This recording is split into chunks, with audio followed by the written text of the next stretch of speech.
You found the coolest place to be, the PlayStation Collecting Citizen. Come on, won't you stay with me? Welcome to the show. Gather around the boys and girls, collectors from around the world. Let's show the people what they need to know.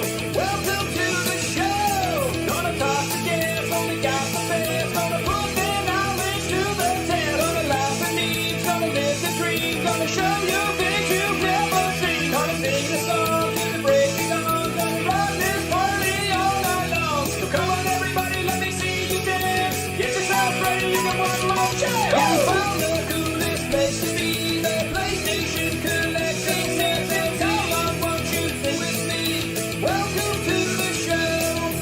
Gather around the boys and girls, collectors from around the world. Let's show the people what they need to know.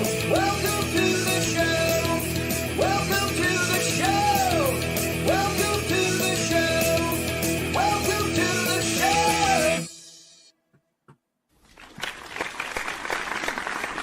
Hey, Hey, what's up? what's going on, man?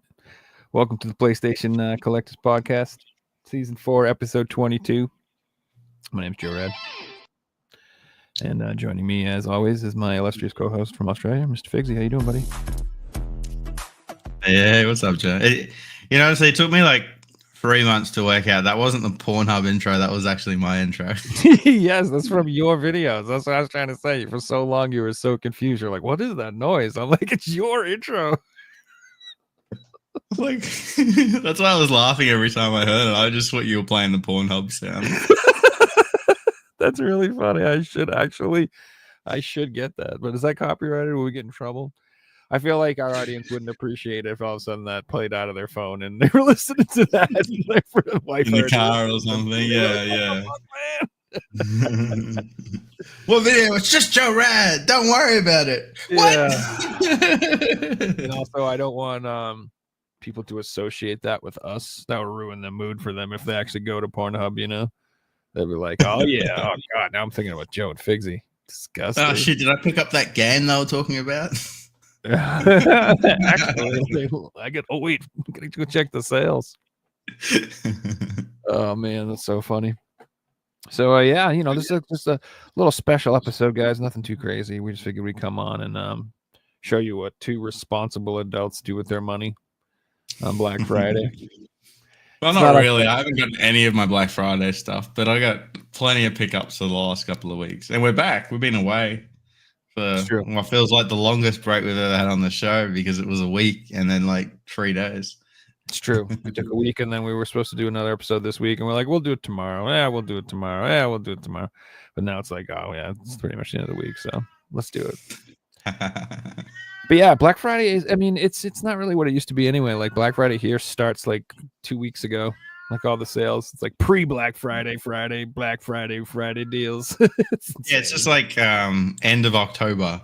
Oh, well, we're getting to October, so we'll have like a Halloween / Black Friday / pre-Christmas sale, and the sales aren't that good. Like I've noticed, but we never had Black Friday here, and then with the social media culture and the rest of the world jumping behind what America does, it sort of creeped into our culture, but it never really got to the point like the images below with people going crazy in the shops. I've never experienced that in Australia.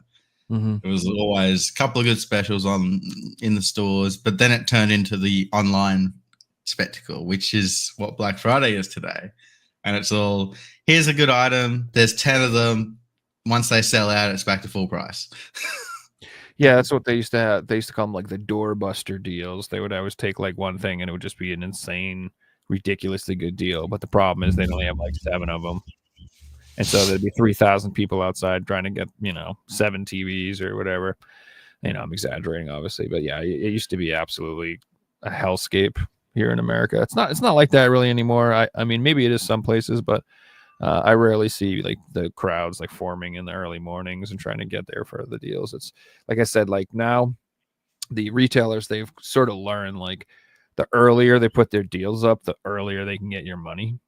You know what I mean? Yeah, so and competing with everyone else. So yeah, and so like I personally, like as far as my Black Friday shopping went, like I was done my Black Friday shopping well before Black Friday. Like I checked on Black Friday to see if there's anything, and like all the good deals were sold out. Like you missed out earlier this week if you didn't get them.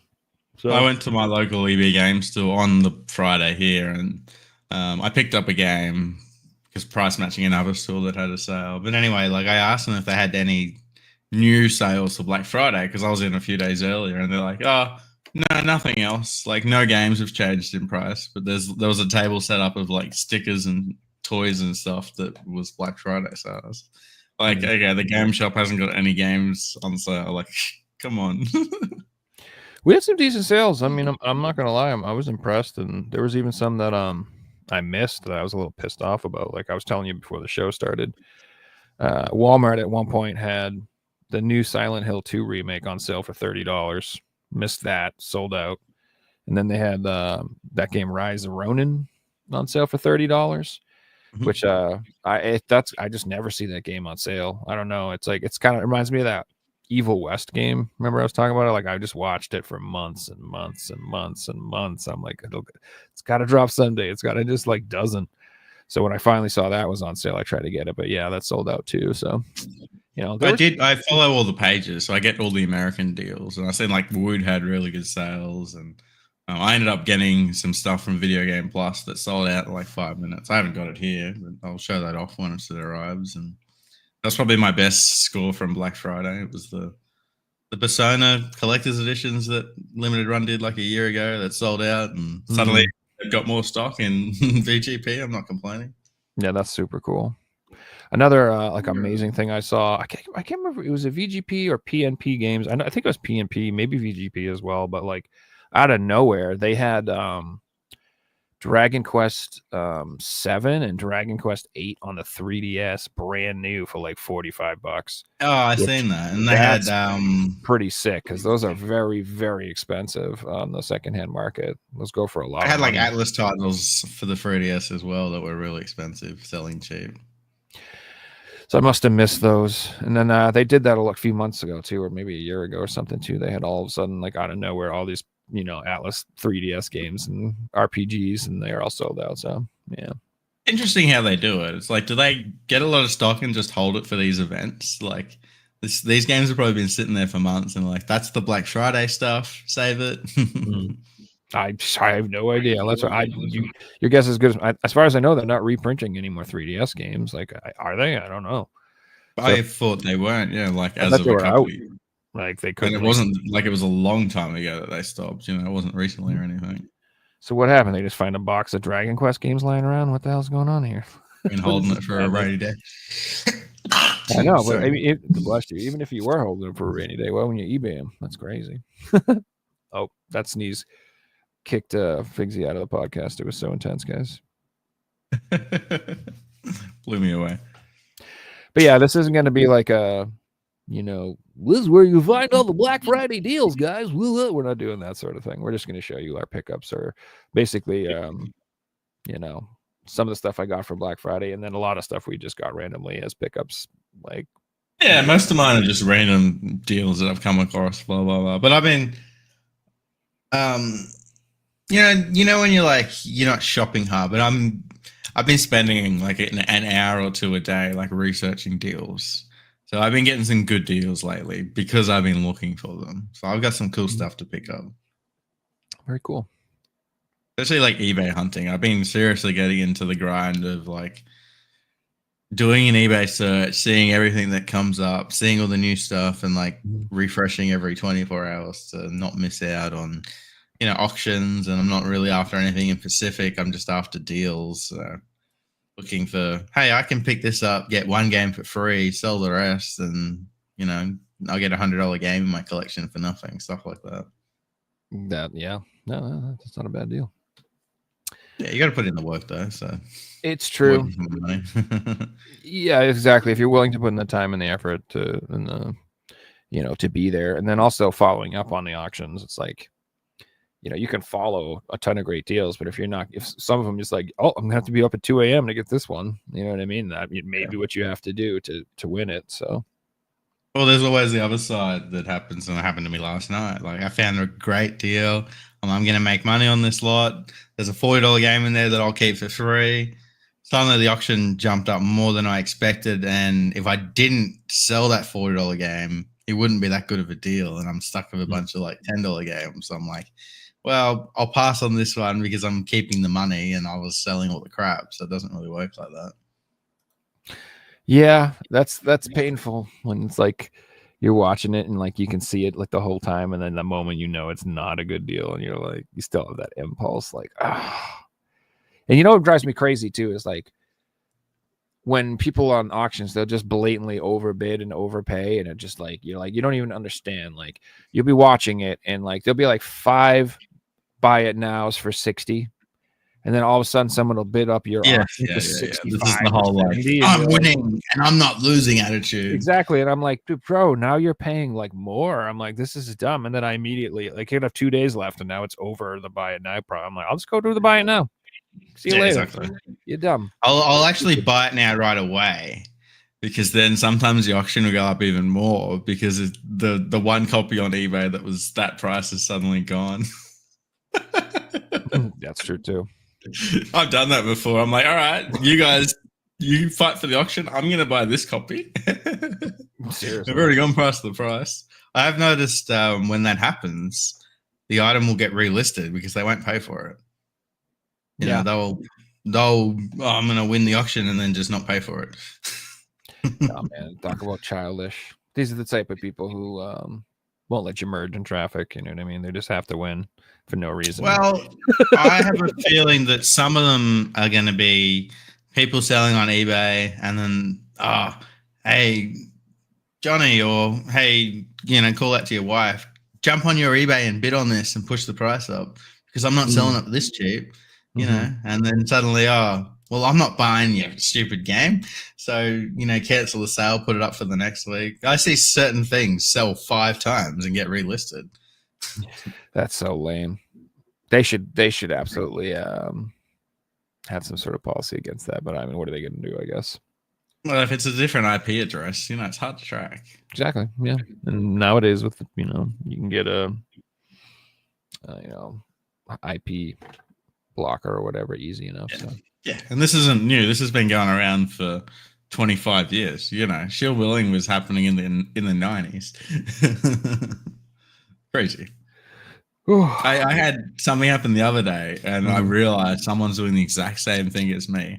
I was highest bidder on 2 auctions, and I was highest bidder for like 3 days, and they were both like really cheap. The listings weren't done properly, so it was like, you know, video games. Did not show up. Good stuff in there, and terrible photos.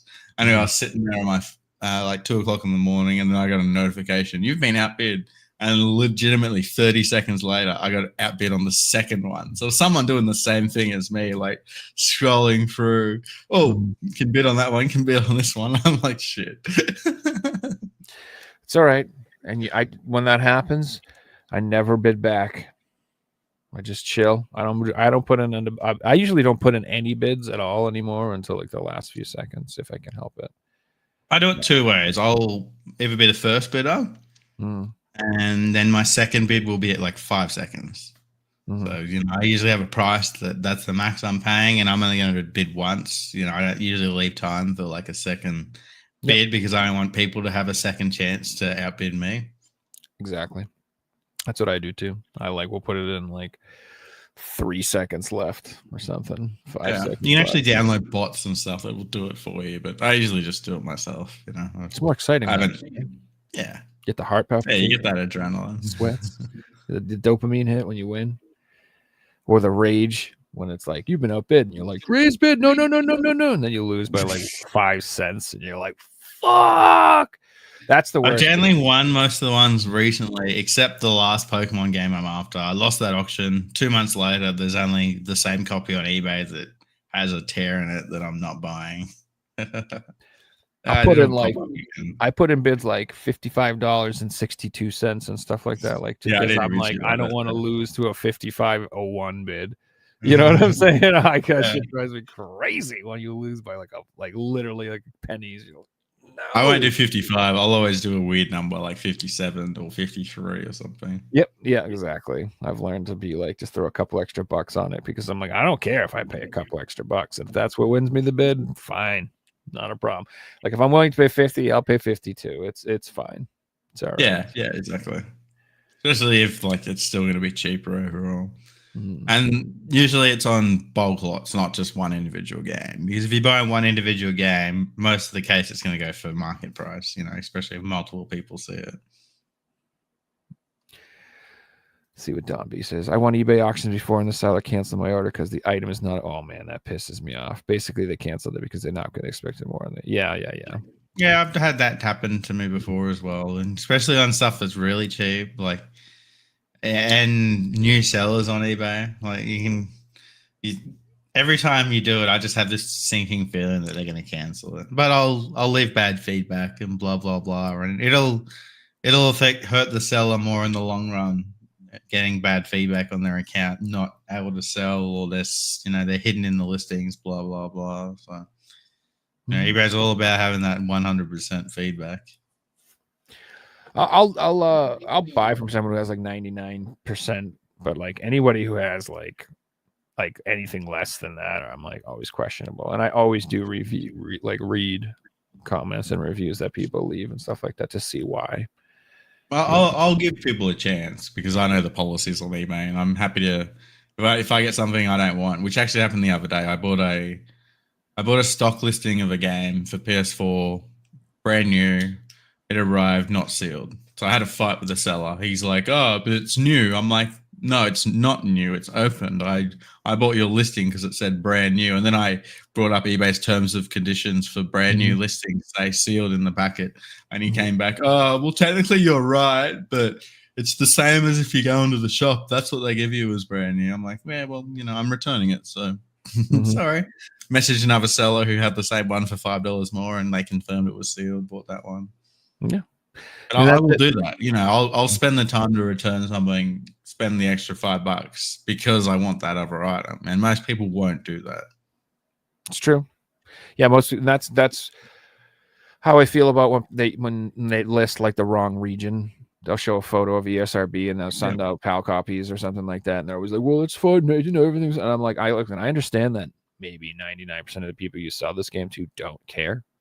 But I do. I read what your thing said. You showed a photo of it. God damn it! I'm like, don't show photos of things that aren't the actual product. That's like the just if you're gonna do that, use a stock listing. Exactly. Like, stock listings annoy me, but at least you can in your head go, "All right, this is a stock listing. Maybe it won't be what I want. Maybe I should message them and ask for a photo. Maybe I should just pass." But if someone's got a photo up there, I'm assuming that's what I'm getting, and I'm gonna buy off that photo. I got Gun game lot very cheap on eBay and they sell him. Sorry, games are damaged. Yeah, exactly. Sure they are, pal. Sure they're damaged. Yeah. Oh no, they're damaged now. Sold as cheap, throw it on the ground.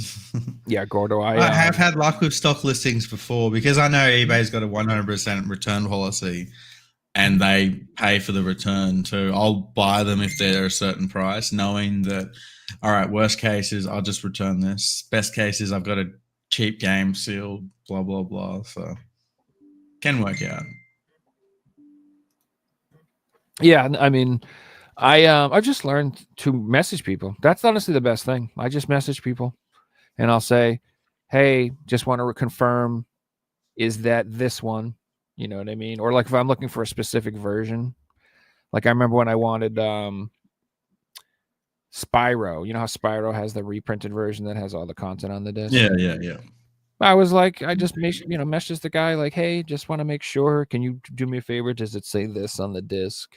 And he's like, "Yes, this is exactly what it says." And I go, "Thank you." And, I didn't need a photo. That's all it takes.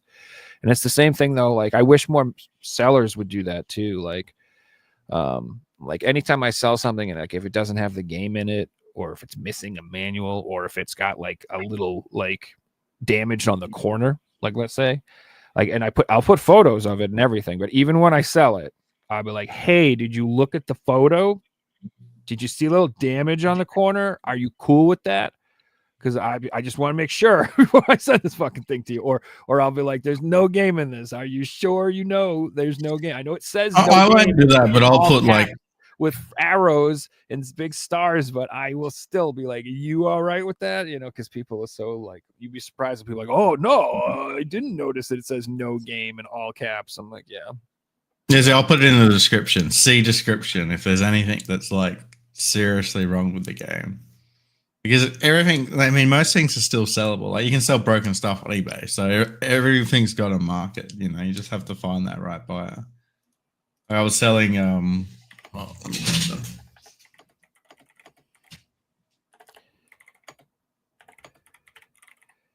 I was selling these at one point.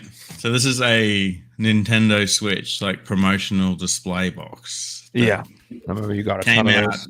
Yeah, display only, and I was selling them half price of what the games were going for. So guess what? 50% of the people that bought them thought they were getting a game, didn't they? I'm sure. So I just stopped selling them because I figured right now most people buying Switch games are buying them to play for their kids or whatsoever. I'm going to wait 10 years until most people looking up Switch games are collectors. And they probably, you know, can even sell for more. So I've got like 200 of these things just sitting in the cupboard that I'll just wait. Because, you know, what's the point of returning every 50% of items just because the customer doesn't understand what they're buying? It's funny that you mentioned that because I recently like there's like my PS4 collection is just too damn large. It's just I have too much PS4 and I've decided to downsize some of it. But like some of it, like I just hate to sell it now because I know it isn't even anywhere close to the value I think it's going to be. So I just started like boxing a bunch of it up, and I'm just gonna put it in the closet for a few years and then chill on it, and then I'll sell it in a few years when I think it's worth a lot. Like you know, a lot of RPGs, you know how it is. It's just not there yet, but it will be. So. Yeah, I kind of did the opposite. I went through last year, and you probably remember from the podcast. Oh, yeah. And I sold a lot of games in my collection that are worth a lot now that will be cheap later on, like Skylander games and games that people are buying for their kids. That I know that there's 10 million of these, and it's expensive right now because people want to play it, not because collectors are chasing it, you know. So I'm like, I'm just going to get rid of this stuff. I sold all the Transformer games because they were going for over $100 each. You know, Yeah, that's like, crazy. Like these are common games. They'll drop in price again. I'll pick them up for $5 again one day. It's true.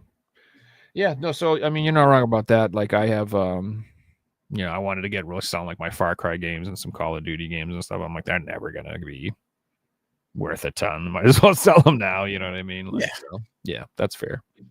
But like, I have some like duplicate RPGs, some shmups, some like some horror games and stuff. Like some things I think will, you know, There'd be games that you would have picked up, and then you would have picked up the Game of the Year edition, or the Complete edition, or the Ultimate edition. So it's like, why do you need the Black Label and the Ultimate edition? It's not like you're a full set collector.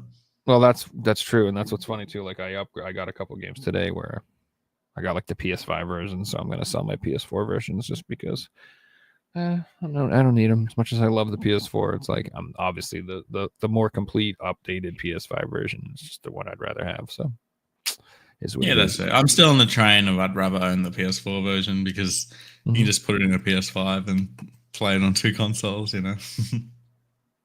I think Gordo's got it right. Madden and FIFA. Hey, there's some FIFA is some worth some money. The only ones that are going to be worth something are the ones that were sold as like this team in Germany have, you know, covers or whatever. $2,000 and you have to be a member to get them, or here's a promotional cover with a certain player on the front. You know, the general like year ones are never going to be worth anything, but there'll always be ones that are collectible. Like, you know, the black member Kobe Bryant's on PS4 going for over $100 because, you know, they're collectible and different things like that. Yep. The same game that year is like $1. Gonna get into some games, Joe? Not quite yet. We're waiting for Reggie to join us. He's Okay, sweet.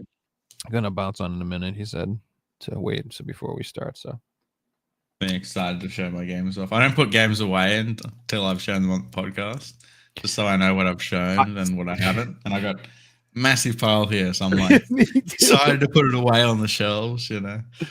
I like I reorganize my computer desk every once in a while, and I'm like, I always have to keep like this blank spot because that's where I stack the pickups for the show, because that's the only way I'll know. If I, like you said, if I start putting them away, I'm like, I don't freaking know what I got this week, what I showed last week. Did I show? I don't know. I swear this stuff I've showed twice. I swear this stuff I've just never showed. I forgot about. So Yeah, I'm like that. I try not to re-show everything. I don't think I do, but there'll always be a few that slip through the cracks.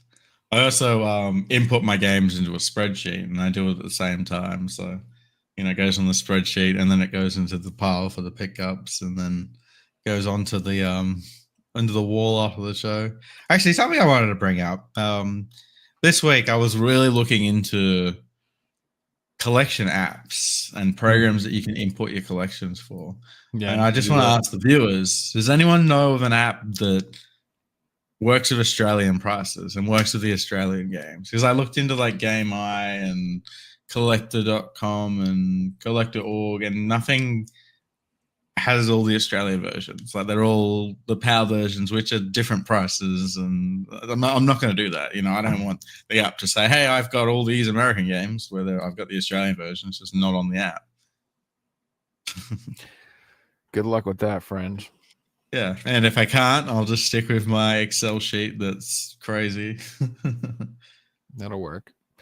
I mean, I don't really care about something that tracks the pricing as much as I just like need something to document what I It's own. not just that. Like a lot of them are scanning the barcode. So if I've got the Australian version, it won't scan because it's only got the US and the UK version in the app, different things like that. So I have to manually import them, which takes even longer. And I've got 5,000 games. I want to use I know some of them have the options to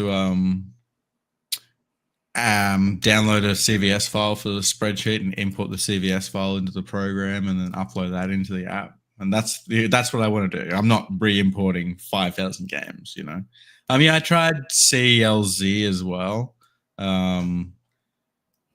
Again, I couldn't find anything that would allow me to do what I just said, but I'll get to it at some point. Can you save a collection to price charting? I think so. Okay, I'll look into price charting. Maybe. That's interesting. I don't know. See, like I said, I'm just I don't use anything right now, which is not a good system. You gotta have something, even if it's just photos, right? You gotta have something so you can walk into a game shop and be like, "Do I own this? Let's have a quick look." That's the problem. I hate when I'm like, did I buy this? Did I like that's the one thing about Amazon that I freaking love is at least when I look at it, it says you have purchased this one time. I'm like, oh, okay, thank you. I did buy that. Like that's one, like the best thing about their app is it at least tells me when I bought the damn thing already. But yeah, I've ended up with multiple times, especially like what screws me over sometimes is like, I'll pre-order stuff like months and months and months ahead of time. Yeah. And like I'll pre-order something off of Play Asia, forget that I did that, and then like 3 months later when I'm buying other games, we'll pre-order it again off of VGP or something. And but your issue, Joe, is you haven't started doing this. So if you want to catalog a collection, it's going to take you 6 months. Like it's not a small job. It generally took me 6 months to put everything into Excel. And at that point, I probably had 3,500 games. Now I'm at like 5,000. I couldn't imagine how long it would take. Yeah, that doesn't sound very fun. But I was also, I cataloged all the prices and everything and how much I paid for it. So there was a lot of research involved, looking up old receipts and different things like that. But I'm like, if I'm going to do it, I'm doing it right. And now I just add what I pick up so I can always put the prices in as I'm going because, there's only a couple of games at a time. So I may be a little old fashioned, but I actually I usually just like chisel it all on old stone tablets. I have these giant like monolithic Stonehenge things in my backyard that have been and I don't know, it's not the best system. Hieroglyphics of all your video games. It's true, yes. I invented my own language. It's Pig Latin and Elvish. mixed together. It's kind of confusing, but I don't know. I don't even have my game room organized. Like the other, every once in a while, somebody will like, I want to play this, and I'm like, oh shit. All right, let me find Oh, it. you hurt. I want to play something. I find it in 20 seconds. Name a game. I'm grabbing it for you. It's all in alphabetical order, and then they're all in sections. So the only time I have trouble finding a game is if it's like, did I put this in the slipcover section, or is it too big for that and it goes into the collector's edition section? So mine are like so at one point it was very organized and I knew where everything was. So most of it I kind of know, but then like after a while I just like gave 0 Fs, and so it just turns into chaos. I have the chaos. It's like everything's organized and then everything's not down here. I can see a big flaw, and you can see it between the two of us. I've got gaps in my shelves for new games. You haven't got any gaps. No. When you don't have gaps, where are the new games going to fit? They go in the chaos, and then because I kept saying, "Oh, I'll reorganize this, soon." Ish, and then I had like 400 games later. I look at it and I'm like, "Oh fuck that! I'm not doing that. I'm not reorganizing." I redid my game room. I still haven't put the video up yet. I've filmed a video. I haven't finished it because I'm like slowly panning through the PS3 and 4 games. It's going to be like an hour and a half long video. But the first 10 minutes are just going to be a game room tour. The rest is going to be for hardcore people who want to see every single game that I own. Because people are asking, so I'll deliver. But yeah, it'll come out soon. But once you see the video, you'll see that the game room's like really spread out, and there's way more shelves than games, because I knew that I don't want to get into the problem of having a shelf full and having games that I want to put to it. I'd rather have an empty shelf that I can fill up later down the line. It's coming, Darky. It's coming. I've just been grinding GeoGuessr hard. That's where my focus is right now. Yeah, as a collector, it's not hard to fill shelves. I'll tell you that. Especially if you start with like collector's editions these days. Like you could be a new collector and fill up a shelf in a couple of months. The way things are sold these days, it's not hard at all. No, I mean, even if you're not even collecting games, you can buy toys, figurines, controllers. Gosh, I mean, it's just endless how much stuff there is. I saw. Did you Gamer Aimer showed off her plushie collection the other day? I seen that. It was so cool. Yeah, it's amazing. That's what I'm saying. Like, so if you're into, I actually said I had a problem in my head. I'm like, the only problem is going to be fitting them all on a shelf. That's the problem. That's the problem as a collector. It's not filling the shelves. It's needing more shelves. Getting creative. Yeah, I was saying before, I've been like shopping hard, looking for deals. There was this collector's edition that I was going to buy a few years ago for $150. I found it for $10 with $20 postage, because that's how much it would cost. It was so hard to pass on it. But in my head, I'm like, I do not want this. I do not want this massive fucking huge box for some game that I don't even really love that I'll just like sell later on. I didn't buy it. Someone's getting a really good deal. Yeah, I'm pretty good with the collector's editions. I only have a couple, and the ones I have I really like. Like I have all the Ease ones. And they're reasonable though. They're not that big, No, I'm talking about the the ones with statues in them. Yeah, big boys. No, I don't like the ones that look like the size of a console or something like that. And it's funny too. It's like the ones that are that big and they don't even have a game in them.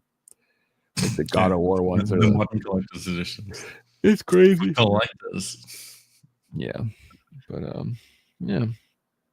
So Reggie said it'll be on in like 15 minutes, and we'll go ahead and get started with the actual pickups.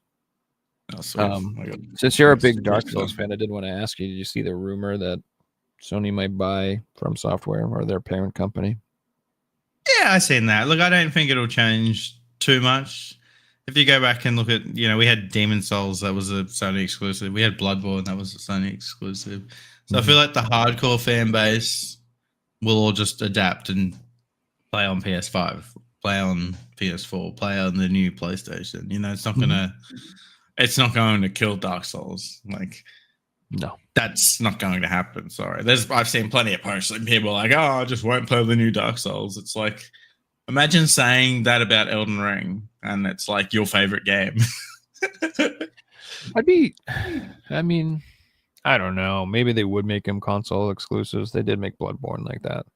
But I just feel like after the success of Elden Ring, it would be a huge step down for them as a company to make a PS5 exclusive game. Well, it's going to come down to, is this deal worth more than what they would have made in sales? And if it is, then maybe they will. But if it's not, then they'll go on all consoles. I feel like the way games are these days as well, accessibility. It might be a timed exclusive or something like that.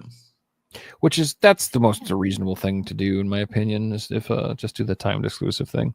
But like you could see, like Squaresoft, they don't want to do the exclusive contents anymore, and they've said they want to bring their games to other consoles. So, I think they should. And I don't know. Yeah, it makes sense. I'm not surprised that they're talking about it, because it seems like Sony and Microsoft and Sony are buying all the companies out there. There's going to be a time where everything will be owned by someone.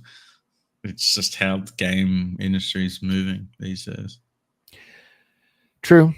My biggest concern is that they just leave them alone to let them make the games they want to make, and they don't give any input or advice to them and tell them we know how to make them more appealing to the Western audience. And like, no, they don't. Don't listen. No, I don't see Miyazaki and the team doing that. Like they've, he made Demon's Souls and people told him it's not going to sell, and he still pushed it, and it didn't sell well, and they still made Dark Souls 1 because that's the games he wanted made. And look at the Armored Core games; like they never sold, but he never stopped making them because that was his passion. And there's a reason their last, is it 2 or 3 releases have been Game of the Year. You can say 2. We can talk about it on the show. Elden Ring's DLC has been nominated for Game of the Year. So possibly 3. Look, I'll say my part because I played it. 100% the best DLC I've ever played. And I said on the podcast, after I played that DLC, that DLC was bigger than most video games. I played, was it Code Vein? No, it was Lies of P. I played Lies of P just before it. The Elden DLC, I spent more time on it.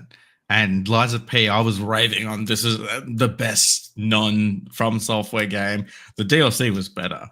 It's DLC, but it was better than most video games out there. So I've got no issue with it being Game of the Year, and I voted for it to be Game of the Year. But I 100% see the argument on people who haven't played it, who are just looking at this like it's DLC. It's $40 of a new game. The only reason it's DLC is because they made such a big game, and to even get to the DLC, you got to put 100 hours into the base game. It's not like a I understand the whole controversy behind it, but to me, it may as well be Elden Ring 2. It's an interesting discussion. So since it's not a standalone thing, I understand why people just don't think it should be Game of the Year. But they just need new categories for how because games aren't like how they are anymore. Like some games just keep getting updated year after year after year after year after year after year. And so it's like, do you only nominate them for one thing and not the other? And they have that, like, I think it's like best continuing game category. I think it's something like that. They have like a category, something like that. Yeah, but that's more or less for multiplayer games, though, that develop and update content for the online. So it's almost different. And I'll tell you a game that got ripped off if they're going to include DLC. The Witcher 3 got ripped off because it had 2 of the best DLCs of all time. They didn't get nominated for Game of the Year. It won Game of the Year. They should just have a best DLC category.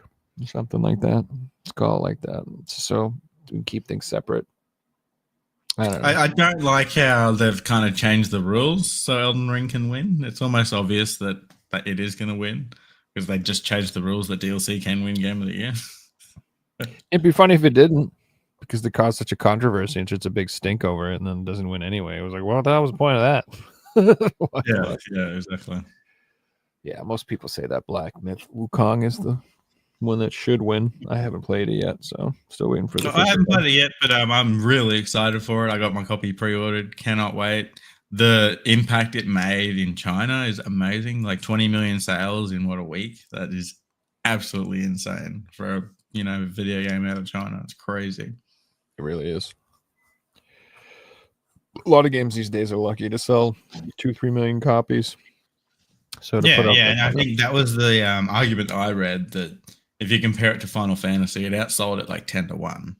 So if you asked the average gamer what's the better game, most of them have played Wukong compared to Final Fantasy. But then you've also got the fact that it was a Chinese game, so a lot of people in China played it and blah, blah, blah.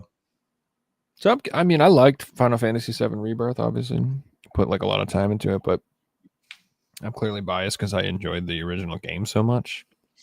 Here's a controversial take. There's not much difference between Final Fantasy II Rebirth and the Elden Ring DLC, because they're both kind of just continuations from the, from Elden Ring and Final Fantasy 1. You don't play the Rebirth without playing the first one, right? No, you can. You can play Rebirth without remake. You can just start up a new game and play it, but you just don't. You just won't be able to like port your save file over or anything like that. But I'm pretty sure you can as a standalone game. I think. I mean, I played both, so I don't know. I wouldn't play it without playing the first one. I wasn't. You're missing half of the story. No. Like, I don't play video games for the story, but I sat there and watched every single cutscene in the first Final Fantasy VII remake. I'm curious, like, how many people would enjoy that game who are just not blinded by any type of nostalgia for the original and just look at it as like as a standalone experience. Like, I don't know. So I just a Final Fantasy game or something, or first RPG or something like that. And correct, they're getting it because people are raving about it. Yeah, I'm sure it's got really good receptions. It's nominated for Game of the Year again. Oh, a game I really want to try, that Metropod, the Atlas title that, sort of like the new Persona. That looks good. Metaphor or whatever, ReFantazio. Yeah, Metaphor, that's it. Yeah, it looks absolutely fantastic. I almost picked it up. It was on sale for $50 this week. Yeah, it was on sale here for $79, dropped from $99. But I'm like, nah, I'm gonna wait. Me too. I'm like, I'm. It's not quite the perfect price, because it's like, as much as I love Atlas games, they do usually get pretty cheap. Like, a lot of them get pretty cheap. It's not so. Well, these days they're overproduced, where they used to be underproduced. So if you see Atlas in the section, you can rely that you'll be able to get that cheap. I mean, Video Game Plus had Persona 5 Strikers for $5. Like, that's so cheap for an Atlas title. That's wild. And then Balatro got nominated for Game of the Year, which is really awesome to see. Mm-hmm. Yeah, which I think it's cool. It's not going to win, but it's cool that it got recognized. Yeah, so, as far as I know, it's like obviously an indie game. It was developed by like one guy or something like that in his free time. And I always find that to be really cool when someone has like a little passion project and it ends up changing their life. Yeah, Concerned Ape or something. Exactly, yeah, and that's so cool, man. And I haven't played it yet because I'm afraid to. I've been addicted to Slay the Spire lately. I put like, I don't know, a couple hundred hours into it over the last like couple weeks. I can't stop playing it. I've been hearing people rave about it. I checked my copy; it's sealed, so I'm probably going to leave it like that. It's real fun, and Balatro, I've heard, is like even more addicting than that game. So I've just been waiting to crack it open, but I'll probably try it soon. Yeah, I'm not going to spoil it, but I may have picked it up, and I may have not got a sealed copy. I'm kind of excited, so I can play it. If I got a sealed copy, I wouldn't play it. So it's one of those things. So I definitely picked that one up physically because I wanted it, but that's another one you can pick up probably like for a couple bucks digitally at some point. Like, that game will go on sale a million times. So if you're patient and you just want to try it out, just it's like a Vampire Hunters or Vampire Survivors. You can find it cheap if you wait. It's also the type of game that I personally prefer to play on my PC. Because I play most of my games these days on the PC. It's just, I have a good PC, with a good setup, and this is where I'm usually hanging out. And unless I want to play like a story-driven game on the PlayStation and sit on the TV, I'm usually just playing games on the PC on Steam or something. Mm-hmm. Oh yeah, the autumn Steam sales on this week, guys. That's been not too devastating on my wallet. There wasn't too much stuff on there, but I couldn't help it. They had like Half-Life and Half-Life 2 on sale for like $4 total for like both games. So I was like, I'll pick those up again. Maybe I'll run through Half-Life 1 and Half-Life 2. Have you ever played both of either of those games? They're so good. I've played mods. I haven't actually played Half-Life, the original one. I mean, I don't know how people feel about it today, but the original Half-Life was so flipping good when it came out, like compared to other games. Like there was just not a lot of the games had that level of storytelling and immersion that game did. Like most FPS games were like Doom style or Quake style or something. There's not a lot of story. It was just like level based where they just drop you in, you run around, you have to kill everything, get a few keys, flip a few switches, and then that's the level, you beat it. But like Half-Life, it was like the first time it was like a big cinematic experience where you like had an intro and stories and characters and cutscenes, and it influenced so many games in the future, Oh yeah, so now the things that I rave about are like pretty standard. It's like, oh, you mean having like a story? I'm like, yeah, well, you made that was kind of a new thing. Having character animations that move their mouth when they talk, and having a protagonist that speaks, and all these things that we just take for granted. I've been playing this game recently called TCG Card Shop Simulator, and it's just like one of those sim games, but they've added like the whole Pokemon element to it. And I downloaded it on a whim, like, this will be fun. I've got 40 hours into it already. So addictive. I think it's coming to console too, which is kind of cool. So maybe down the line we'll even get a physical copy, which would be awesome. Oh shit! Dark, you picked up the PSVR 2. Nice, let's go. Yeah, so that's a good deal right now. It's marked down at $350, I think, from $550, so $200 off. Oh, there you go. That's a good price point to get into it. $350 for that thing is it's definitely nice. I think the Meta Quest 3 was on sale too for like $399, which isn't bad because it came with a copy of the Batman VR game, which looks absolutely amazing. I kind of want to get it. Is the Oculus still the one to go for these days that people rave about? I mean, I don't know. Get whatever you want.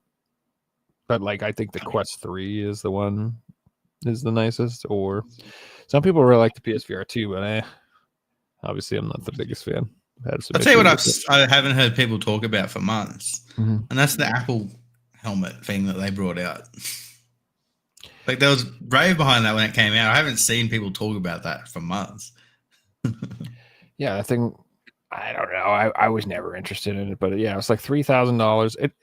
And I don't know. It's like the Apple glasses. It's not socially acceptable to have these things yet, to walk around with these things on. You look ridiculous. So I don't know. I don't know if it'll last. A lot of technology is coming. Have you seen someone in public wearing them before? I personally haven't, but I've seen videos and footage and stuff. But yeah, I've seen videos, but I also feel like someone's just walking around filming this person for an ad or something. There's an interesting phenomenon with technology like that. Even if it's cool and it's convenient and it works, it just doesn't always stick. Like for a long time, like remember Bluetooth headsets, the little earpieces that people wore? That was so popular for a few years. And after a while, people just realized you look kind of dumb and you look like a crazy person talking to yourself all the time. And so after a while, everyone was like, I'm over this. We're not doing that anymore. And we still have earbuds, and they're still. And I was going to say, once Apple brought out the earbuds, which weren't really designed for phone calls, that turned into the new phone calls. You see people, are they talking to me? Oh, they got earbuds in. No. But like it's just weird how like that was the thing, and they all just went away. And I don't know, technology is funny like that. One of my favorite things to do, I love watching like older shows and stuff like that, and they're like reference like PDAs and stuff like that. I'm like, do people even know what PDAs are anymore? Like that was a thing for like a minute, but I don't think a lot of kids these days would even know what the fuck a PDA was. Like Fax machines or stuff that just don't get used anymore that was so common back then. yeah, just I heard the Apple Vision Pro is being discontinued. Wow, chaos. That is crazy. That's actually insane if that's the case, because they would have spent a lot of money on that. yeah, I 3,000, what are they, $3,000, right? You got something like that, $3,500, something like that. Yeah, ridiculous. No, not my cup of tea. To what? Have an extra couple screens? I don't know. It's not for me. That's for Should sure. we be able to do this? There's nothing on the internet that I do that's serious enough to require such technology. Let's put it that way. Maybe there's some jobs out there that it would be cool, engineering or drafting. I don't know, AutoCAD. Maybe maybe there's something that would be good for, but I don't need it for nothing. All I want to do is play video games. You still have to wear the bloody thing. What's that? You still have to wear the thing. Yeah, I know. It's just very expensive and it looks weird, and I don't know. Where would I use it? It just isn't for me. So, but I do know it's for me. So we have our special guest, Mr. Radical Reggie, joining us. How you doing, buddy? Hey, what's going on, guys? Sorry, Hi, Reggie. Yo, what's going on, man? Yeah, sorry, I totally forgot that we were doing this. I was trying to rush and do the virtual cam thing so I can show you guys footage. But I was like, I'll forget it. I'll just show you guys the old-fashioned way. Yeah, it's all good. Good to see you. When we get to that part, yeah, good to see you too, Fixie. I hope everybody had a good Black Friday. Mine's finally just ended. I'm still waiting on a couple things to get here, but some stuff did arrive that I can show you guys later. It's pretty cool, though. Pretty happy about. But I didn't really grab too much for Black Friday this year. They didn't really have any good sales that really, were really like, oh my god, I have to get it. Like, no. So I got a bunch of stuff that I've been waiting to pick up that finally went on sale. I was pretty happy. Oh yeah? Yeah, I put stuff off for 1,000 years. So a lot of these games, people are like, oh wow, that came out 2 years ago. I'm like, yeah, but now it's finally cheap. It's crazy. A lot of places like Amazon and a couple other places I can't think of right now were having sales, but they were selling out like super fast, especially Walmart. Like Silent Hill 2 went on sale for $30. Well, that was great. So I took my time, put it in my cart, and was looking at like things about the game while I was in my cart. Go to buy it, sold out right out of my cart. I couldn't believe it. I was like, wow, dude. So somebody just bought multiple copies. It wasn't like one by one sale. Yeah, you're gonna see on Facebook Silent Hill $50 each, and he's got 50 copies. Yeah. Let him sit on those because I'll wait to play it until it becomes 20. But I thought 30 was a good opportunity. You know what I mean? Especially to show you guys the item I got that really was probably my Black Friday pickup. That's something I needed for years. And I'll show you guys that when we do our pickups. But yeah, some decent stuff out there. But what were you guys talking about before I got on here? I don't want to just come in and interrupt and throw you guys. Yeah, it's sort of talking about the fact that Black Friday isn't what it used to be. Oh. The deals are online and they sell out in 5 seconds, and then the rest of it's all like, oh, here's our Black Friday sale, but it's not really a sale. It's just like 10% off these expensive games. Well, Fixie, last year, I remember it got exposed that people were going into the stores, and they had the Black Friday sale, right? But they would pull the tag, and the old sale was the same price as the Black Friday sale. So people were exposing places like that. It was hilarious, dude. But yeah, man, Black Friday is definitely not what it used to be. I remember when it was called the day after Thanksgiving sale. That's when it was really stuff going on sale. But the Black Friday thing became a craze, and I remember watching videos of people waiting out at line at Walmart to get these TVs and all this other BS. And this stuff was made specially for Black Friday. The brands they were selling weren't selling during the regular year. They were selling only on Black Friday, so this stuff would break down. But nobody cared. They were all about getting that new item, that laptop, or whatever, dude. People went crazy. And I remember they opened the doors of Walmart one year. And everybody started rushing in. This lady fell down, and her wig came off, and it was so funny, man. I was trying not to laugh, but instead of getting up and trying to get out of the way, she's reaching to grab her wig and she's putting it back on her head and everything like that. It was hilarious, man. I was like, wow, man, is this how people really act for these sales, man? I was like, not me, man, never again. So I'm very careful what I pick out online, and I look if it's really on sale or not. Or are they just trying to like act like it's on sale? Because what they will do, they'll have the same price, and then they'll say Black Friday sale, and it's the same price. People don't notice it because they're on that Black Friday hype, and they just think You're it out spot there. on. I was in my local store on Friday, and they had The Last of Us remastered, right? And they had it half price. But do you know what the price was? It was $129. It was more than what it was when it first came out. Like that wasn't the price last week. It was $79.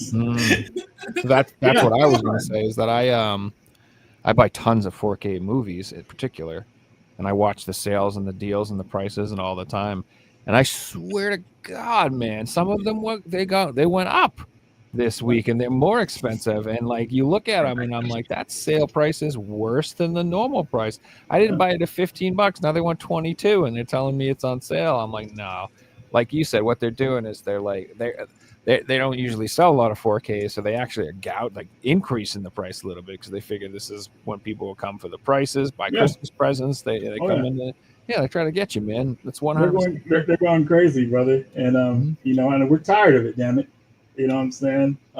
But I feel like we're in that part of like when it comes to gaming where we know what sales are, what deals are, what's really happening, and But I think a lot of people are just a part of that craze where they just can't help themselves. Like this is the time. This is what they've been waiting for all year. I'm going to get this deal and flex it a little bit, and, feel important or whatever like that. And it's just like, dude, man, you guys are just, I don't know. But yeah, but I did miss out on the good ones. The true Black Friday sales were something like Silent Hill 2. Yeah, dude. I was talking about that before earlier today. They had Silent Hill 2 for 30, and they had the Rise of the Ronin for 30. I wanted both of those because Rise of the Ronin's never on sale. It's always like $60, maybe 50 if you're lucky. So 30, I was like, that's the cheapest I've ever seen it. I'm gonna pick it up. And like you said, they were sold out of my cart before I could check out. Like I added them to cart. I like peeked around for a quick minute, see if there's anything else I wanted to throw in there. Maybe 5 minutes, jumped in, all well gone. Yeah, it's all about the crazy FOMO. Like you can't wait for stuff anymore and relax. It's in your cart already. You can't do any peaceful shopping online.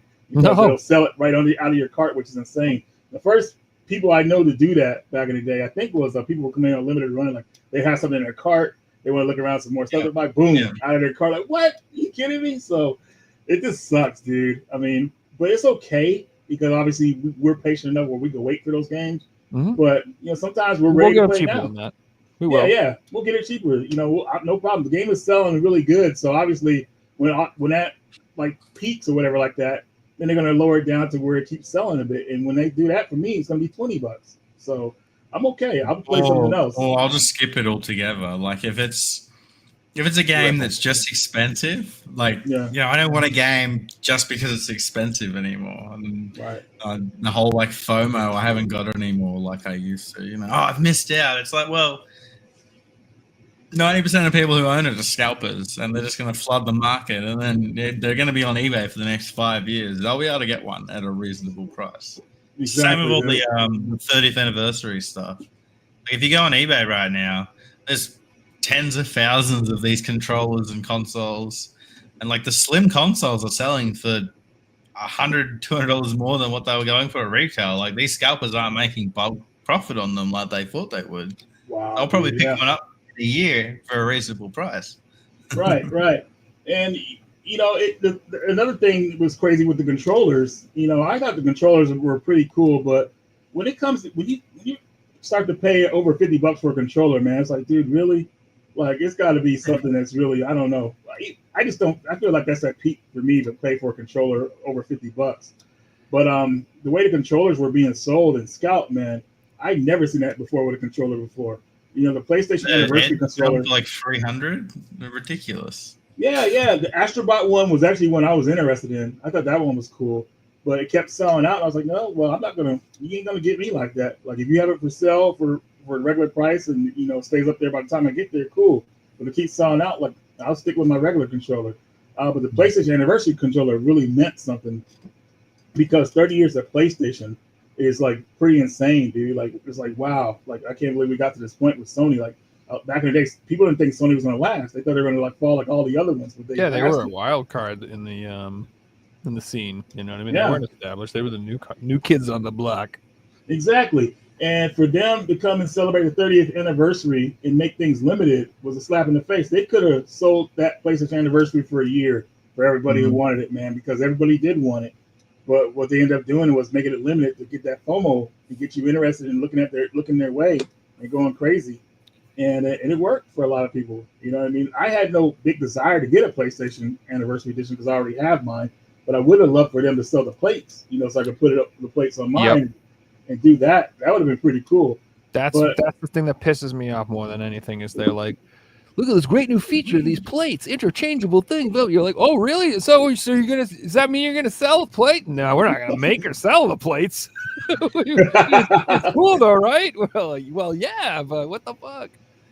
There's generally a lot of things about the Pro that like annoy me as a collector, like the fact that the digital console is all the rave now, and you know, if you to buy that with the disc drive at what they're going for, you know, you can't buy one at retail. You got to go on eBay, and you're looking at like $1,000 just to be able to play your games. Like when I bought my PS5 Pro at launch, I didn't even pay $700. There's almost a $400 gap between console that come out 4 years after. It should be cheaper. Like, why are they getting more expensive? You know, it doesn't make any sense. Yeah, dude, it's just like it's insane what's going on, man. But I feel like they've been able to like not only manipulate, but they know that people want that flex of showing off something cool because they want to fit in. I mean, a lot of these guys probably aren't even gamers about a lot of that stuff, you know. Yeah, I'm sure of it. I'm sure of it. Yeah, it's all about, hey, I got this, man. Like, check me out or whatever like that. You know, a little bit of flex is cool. We do it. We all do it, but it's like, wow, dude, like really, like it's like insane. So, I don't know what to say. I don't know what else to really say about it anymore. I mean, I'm just really disappointed that Sony went that route, you know. And I think a lot of them have been watching, and I'm not trying to blame Limited Run or anything like that, but I feel like a lot of the FOMO started when limited products were pretty much sold as limited. You know what I mean? Like they got popular in selling things like that. Hey, a thing I'll add, Reggie, in what you just said, people are like bragging about it. I've noticed more than ever, people are posting on, say, like Facebook as anonymous, showing off their 30th anniversary because they're embarrassed that they got two of them and they don't even want to put their face to the product. I've seen that so many times. With this really? Stuff. Yeah. To be honest with you, if I had two, if I had two anniversary PlayStations, I would flex. I would flex with it, but I would hook somebody else up with the other one because obviously I don't need two. But I like kind of like flexing here and there, like to get that troll, but. Yeah, I get what you're saying, though, man. They don't even want to show their faces because everybody's mad that they, you know, like about what happened with that situation. You know, it's like, whoa. Just this morning, I was scrolling through and someone posted their 30th anniversary Pro Edition, and they were complaining that the sticky tape was ripped. And one of the comments was like, "Oh no, the sticky tape's ripped. Now you can't sell it on eBay for $8,000." Man, dude, I know, man. I really wish, even back in the day when the people, well, not back in the day, like it's long ago, but 4 years ago when PlayStation 5 was first revealed, I really feel like it should went with that gray look from the old PlayStation. Yeah, that would have been great. That would have really brought the nostalgia up high, you know. But do you know if there's any plans to sell like even the plates, anniversary plates at least? I don't think so. I think it was a one-time thing, and Sony just handing it over to the market, and the market's going to decide it. Maybe down the line they'll release something, but the plates only work on one console, right? Like they don't work on the Pro and the Slim. Oh, shout out to Project Retro Games is in the chat, man. When are you going to come up on the podcast? We've been waiting for you. I got to put him on the spot, Joe. Got to put him on the spot. Yeah, man. Welcome anytime. Looking forward to having you on. Hope to see you soon, man. Hope 2025. Give us 2025 at least, right? Or 2026. Retro Gaming Maniac is here. Another friend. Wow, man. Got two celebrities up in here. That's what I'm talking about. Got Gordon Steen. Sorry, I don't mean to cut through the stream, but I got to give these guys a shout out, man. They're awesome. But the Retro Gaming Maniac, he's finally doing videos again. Thanks, Jared. So, yeah. Supposedly the tech in the PS5 Pro is 4 years old already and should not cost as much as Sony's charging for it. Exactly. Yeah, that's 100. I agree with that. I know I'm a conspiracy theorist, but I still believe that we are all paying the Concord tax. I 100% believe that Concord is the reason that all controllers went up $5 in price, and why the fucking PS5 Pro was so expensive. They were like, they're probably like, we'll do $599, and then after Conquer, they were like $699. Mhm. $699. We need to make some of that back. Can we make it more than $6.99? We'll charge more in the other countries. It's not even our fault, man. That game was a flop, man. They just didn't. No. They didn't know what people wanted. No, and they spent Nothing like we $400 talked about million. when they started making that game. Overwatch was full price. When that game came out, Overwatch was free, and that's what they were competing with. You know, and you can't sell a game for free. At least they let it die. At least they were smart enough to just let it die, and then they didn't bring it back. They were like, "No, we're not going to reskin it." What they need to do is take what they have, gut it out, take the assets and make it into another game and try to salvage it somehow. You know.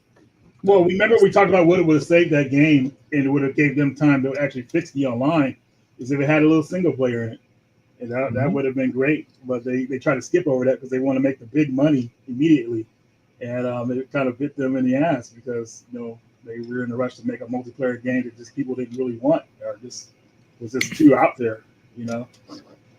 It's interesting when you mention that, because if you release a single player game that doesn't do well, it can always have a spout that does well 5 years down the line. Oh wait, that game's actually good, and then suddenly it becomes popular. If Right. a multiplayer game doesn't do well, it dies. There's no second chances for a multiplayer game because it's all about the player base. And if you don't have an active player base from day one, the game's dead. I agree. One thing I did see that actually was a nice thing I saw was No Man's Sky posted that they are finally have all very positive reviews on Steam for their game after all this time, and they were like, "This Really? means so much to us. You guys don't understand." That came out Thank 8 you years so ago much. at this point. That's Yeah. actually insane. Yeah, and then Yeah, they that's, kept working at it to try to make yeah. their game better, and people are finally like, "Well, fuck it, yeah, it's good. It's good now. Thanks, you did good." And they got there eventually. It's nice. But that at this I'm point, not- like, should they have just delayed their game for 8 years? Like, Nah, they did everything perfectly. It's totally fine. except the release. Nah, Everything's up to release. hey, at least it's cool. Maybe they'll come out with another physical release for it, a complete super edition, something. Who knows? Maybe. And not hire the biggest hype man in the world to just say yes to every question the journalist asks. Will you be able to visit other players? Yes. We got another. Thank you, Jenna. Around $10. Shout out to Joe, Figsy, Reggie, and Retro Gaming Maniac. It's great seeing Reggie's channels grow over the years. I remember his game room video with Jason and Crazy Joe in the trunk. Classic. The old school days. Dude, I've been watching Thanks, Reggie's Sharon. forever, man. I still remember the popsicle incident, Reggie. Oh man, what happened? Let's talk about the good old days, man. Good old Jedi days. was talking about how he's been watching you since you had Jason and Crazy Joe in the trunk. Oh my God, man, that was wow, long time ago. So, gentlemen, I have a big ass stack of games here. You guys want to show off some of the games? I got like 20. Yeah, I got well over an hour's worth to show off. So Yeah, we're gonna I do don't- a little bit differently today. We're gonna take turns and just go in circles, one game at a time, and get it Okay. through that way. It should be Do it fun. that way. Yeah. All Wanna right. start, Jack? Yeah, we'll still do the big screen though. Fuck around that way. So some of the stuff is Black Friday stuff I picked up this week that showed up. Some of it's just limited run game stuff and Play Asia stuff and things that are showing up randomly this week. And we took a week off, so that didn't help either. So I just have a big stack of crap. So anyway, first game that showed up, I've got the Dark Forces remastered Nice. from Night Dive Studios. This is a limited run release. This is a remaster of the old was it a PC game, I think. Did this come out on any consoles? I don't think so, right? Was this just a PC game? I'm not sure, but it's it's the Night Dive. They're like been going back and taking all these old boomer shooters and FPS games and remastering them, and they're so good at it. I absolutely love what they're doing, and can't wait to play this one too. So just came in. The amount of Star Wars games you can play on the PS5 these days is actually crazy. Yeah. You include all the PS4 ones, you know. Yeah, We're doing this. I forgot. All right, I'll start with PS2 games because I picked up a bunch of PS2 games. First one is Onimusha Warlords. I got this for like $9 on eBay. I was just shopping around. I actually played it the other day just to test it out. It is really fun. Like it's kind of weird the way you control. Like you can tell it's a PS2 game because you control the entire body, not just the sword, when you turn around and hit people. But it's a lot of fun. I had a blast playing through it. It's like Resident Evil was a samurai game. Mm-hmm. I think I'm missing like 2 Onimusha games now for the PS2, and they're a little bit pricey. But because I'm close to the set, I'm going to try and reach out and grab the rest of them. Okay, my turn. Black Friday pickup. Hopefully this will be. I'll start off strong here. I finally got Tekken 8. Yes. Oh, nice. This went on sale for $30, and I said, you know what? For that price, I'll pick it up because they were initially charged $60-$70 for this game. I was like, no way. And it doesn't come with Eddie Gordo. And it doesn't come with Eddie Gordo, which I don't even plan on purchasing because I don't really use him anymore since Tekken 3. But the character roster this came with, I'm totally fine with. So yeah, Tekken 8. Can't wait to play the story mode. And I think my first Black Friday pickup. I'm still waiting for that to drop in price here. Every time I walk into my game shop, I pull it out and it's still full price. Mm-hmm. I'll play that with you, Reggie. I have that game. Cool. So second pickup was Humanity. PSVR 2 compatible game. It's not required, but it is compatible. This is just a weird ass looking game, man. It's like it's probably like a puzzle game, I guess I'd call it, when you have to like guide all these people through all these like mazes and like platforms and stuff like that. And I'm assuming the idea is to like not let people die. In a weird way, it almost reminded me of The Last Guy. That's what I was thinking when I looked at it. You have just like 1,000 people you have to control in this big line and stuff like that. It just looks, interesting. And you know me, I'm a sucker for PSVR stuff. So had to have The Last Guy, you're killing them all with a laser. Yeah. What you got, Figs? All right. So the other day, I drove like an hour and a bit to pick up a bunch of PS2 games. Most of them for eBay, but they're all in like immaculate condition. It was an older guy. He was probably 60, and they're PS2 games. I'm guessing he had them when he was like 30, 40. Anyway, I've kept like 4 of them for the collection. So here we have Mission Impossible MI Operation Surma. Looks kind of cool. Look at that. That looks fun, right? Mm-hmm. Heck yeah. I've got them in order of like least cool to most cool. So I've got some really cool ones to show at the end. Mine are not in any order. Hey, Oops. my next Black Friday pickup, which is still the last thing that came today. There's still a couple more things that I ordered, but they aren't here yet. But I finally got Alan Wake. Oh, nice. Yeah. I was on the fence on this one. It was cheap, but well, yeah, it was cheaper. You know what I mean? It basically was on sale for the price it should have been on sale for, right? Mm-hmm. So it was $50, but that wasn't good enough for me. So I was looking for coupons, and one coupon worked with Walmart. It was like for $10 or $15 off. So I got this for around $35, $40. And that's the perfect price, man. So that is good. Even though you see sales, folks, look for those coupons online and try all those codes until one works. And one worked for me. I was like, yep.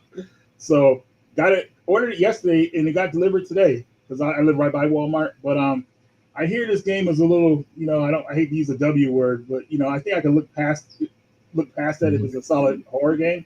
It's a good experience.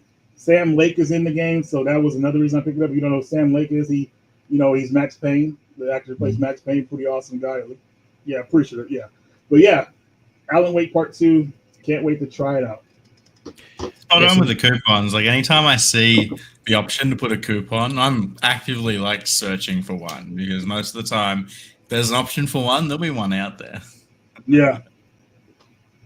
So that game, I guess, what they did, which just upset people, is like they split the narrative between the main character Alan Wake and yet like a female protagonist, and it's just like, you know, the first game is about Alan Wake. The game's called Alan Wake. Can the second game just be about Alan Wake too? No, they had to like obviously do that, which Well, people were. you play as the FBI agent in like the first half of the game. The last half you play as Alan Wake, I believe. But you know, seeing how the first game ended, I guess you can kind of understand where it is. But yeah, I totally get what you're saying though. It's just like it's called Alan Wake.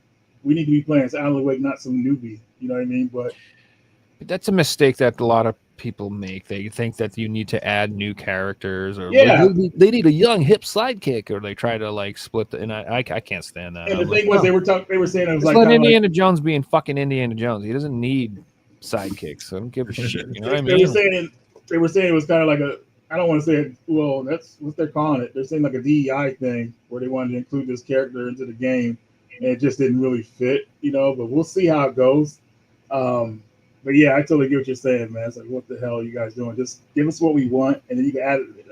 I don't know. Just leave it It at could that. be good. I don't know. I mean, from what I've heard, the game Not itself- $50 good. I heard it's like, you know, gorgeous. So I mean, I would definitely want to get it. I enjoyed Alan Wake 1, so I would love to play that game. But I'm just waiting for it. For me, it's more of just the price point. When it was like when they came out with the physical, I was like, oh nice, and they were like $79.99, and I was like, Yeah, ooh, crazy, whoa. crazy. Right? So It what ain't I'm gonna that do is I'm gonna see if the DLC is embedded on the disc. So I'm gonna turn my PlayStation 5 offline when I put this in and let it install, and Mhm. see if I can play the DLC or whatever like that. See if it's embedded on the disc or it's just part of an update. We'll see. But yeah, All right, so this next one I got, I think you recommended this actually. It was Me? super cheap, and I'm glad I went. I think it was you. It might have been you. Somebody. let me see. Let me see what you got. I got the Hell yeah, it was me. You got it for $20 too. $20, baby. I paid full $19.99. price. Let's Damn it, I should have go. waited. I should have waited, man. But I couldn't help myself. I love Karate Kid. Anything Cobra Kai, I have to have it.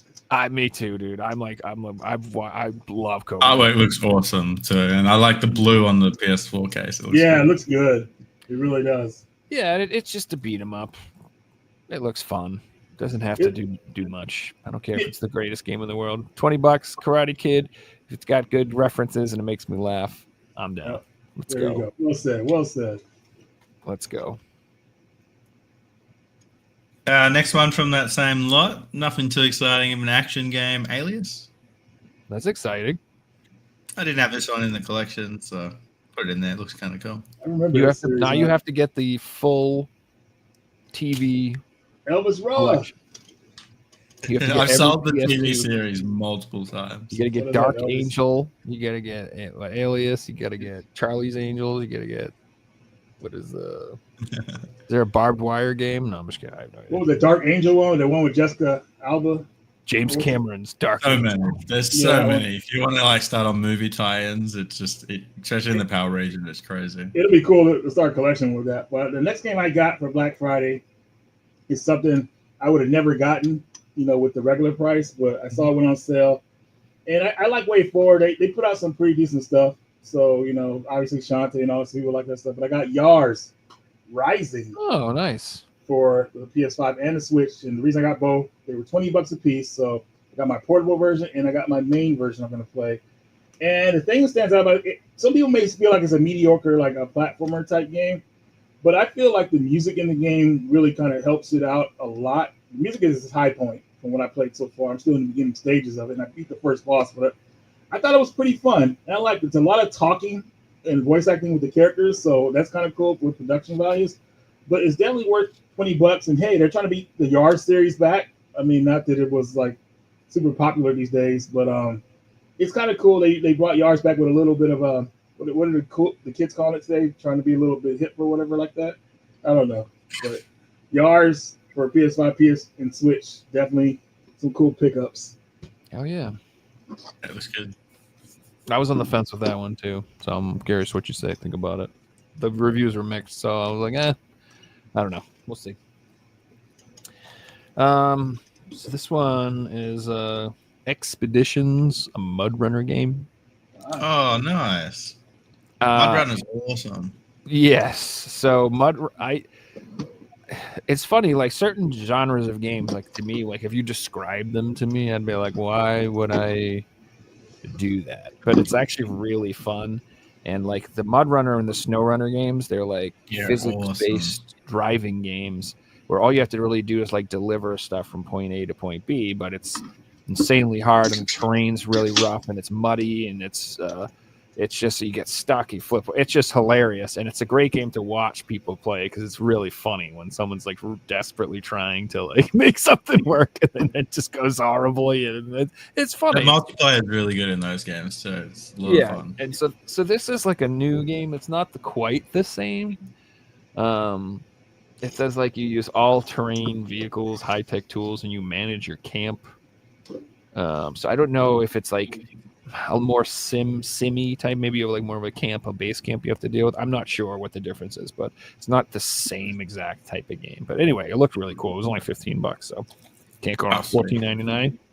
Let's go. Can't be wrong. Project Recto Games was asking, are those PS2 only PAL? It's possible that they're exclusive. I'm not entirely sure if these games got North American releases. It's hard to know because it doesn't have like exclusive to these regions or anything. Now, the next one looked really cool. Oh, I haven't remember that played game? it. It's Prisoner of War, World War Yeah. II. It like looks like a prison escape type game. Like it looks really fun. Yeah, it came out on Okay. Xbox over here. Okay, nice.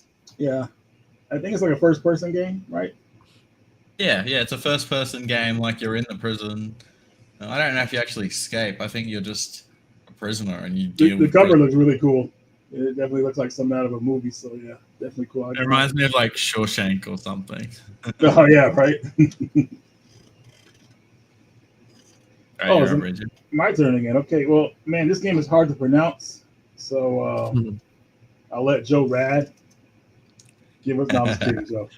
But I got this one. It's called Idika. You guys heard of this game? Yeah. Indica. That game looks really weird. Dude, this game is an It acid looks trip, dude. cool. I think it looks really cool. It is. It's a really unique game. It's crazy because there's like you're like this Russian nun, and this is like this voice in your head that's talking to you. And I don't want to give up too much, but the camera angles and the face distortions that they have in this game, it's twisted, man. It's like wow. But went on sale, and I said, you know what, man, I like unique games, you know, and they got this game to get a physical release, so I'm gonna check it out, and I end up liking it. So if you see this one out there, you want to pay about $20 to $30 for it. If you like weird games and you know it's just a trip, yeah, definitely worth picking up. But it might not be for everybody, man. If you can't get if you're scared of a movie like The Exorcist or something like that, or The Curse of I can't remember the other movie's name, but it might trip you out because it has to do with like a lot of that what do they call it, like when you exorcise demons or whatever like that, but stuff like that. So Power of Christ compels you. there you go. Mhm. So yeah. Yeah, dude, that game, it looked. I'm like, is this a horror game? Is this a myth? What is this? I'm like, I'm creeped out just by the trailer. That's all I know. So it just was creepy looking. Wait, is it my turn? Or is that right? You're up there. It's your turn. So I've been playing this game forever, but I wanted to pick up it physically, and it finally went on sale for $20 on Amazon. So I did buy the Perfect. System Shock physical edition. I got next to another Night Dive Studios. Talked about this game a bunch before on the show, so I won't harp on it too much. But yeah, it's a fun game. If you want to play a hard ass game that doesn't tell you what the hell to do at all, and it has no map, no instructions, just fucking let you wander around like a loser trying to figure shit out by yourself, this is the one for you. I've heard good things about it, but I'll pick it up at some point. It's fun. It's good. I really like it. I think the graphics are great. It's just like I said, it doesn't tell you what to do. You have to like find the messages and the key is in the little things and listen to all the recordings to figure out what you're supposed to do. Again, this is the last one from that lot that I'm keeping, and this is definitely a game that I'm keeping just for the cover because the cover alone looks absolutely amazing. I don't know if the game's good, and that is The Shadow of Zorro Z. How good does that cover look? I'm assuming it's got to do with The Legend of Zorro, but yeah, it looks so cool. I haven't looked into gameplay or anything. That looks awesome. No need, man. That cover is sick, man. So It's amazing, right? That red sun, well, the red moon. right on, man. We should get some new Zorro movies. The hell? Okay, next item here. It's going to be pretty weird, but I feel like I got to show it off, and that is the Spectrum system. Oh, nice, man. Yeah, they ended up sending me this. They were like, "Hey, we'd like you to check this system out. It's got 48 games in it. We thought you might like it." Because I ended up asking the company if they would send me the Amiga 500 for review, but they ran out of those. But they offered me this for review. So they even told me that I don't have to review it. They just wanted me to have one. And you know, I thought it might be pretty cool to see like a different variations of certain games on here. You know, this thing is a trip from what I heard back in the day. So yeah, I love these classic type systems because I would never be able to really get the regular system and try to hook it up. So I love that they're making these classic systems so I can hook up and just play these things easier. And you can add the old games on here easy. You know, the games they weren't able to license, you can just add them on here, which is perfect. So being able to play a lot of these old school games, man, it's gonna be pretty cool. So really happy to have this, and this is on sale on Amazon, I believe now. You know how much it's going for? It's like $100 or something like that, or Yeah, a little bit less than $100. that's not bad. I kind of want one. Just Yeah, a history. I don't know. So you know, we've had you know, European guests on the show, and like they didn't get like the Nintendo Entertainment System and the Sega Master System. They had the ZX Spectrum, Commodore 64, Famicom, the Amiga. I think the Amiga was the other really big one. And that company now, they have the minis for all of those. And so I bought the Commodore one, which I liked a lot. And the Amiga and the ZX, I know nothing about those, but I've always been fascinated, and I'm sure I'd love that shit because I like the old school PC games. And yeah, that's a really cool one because I don't know anything about it.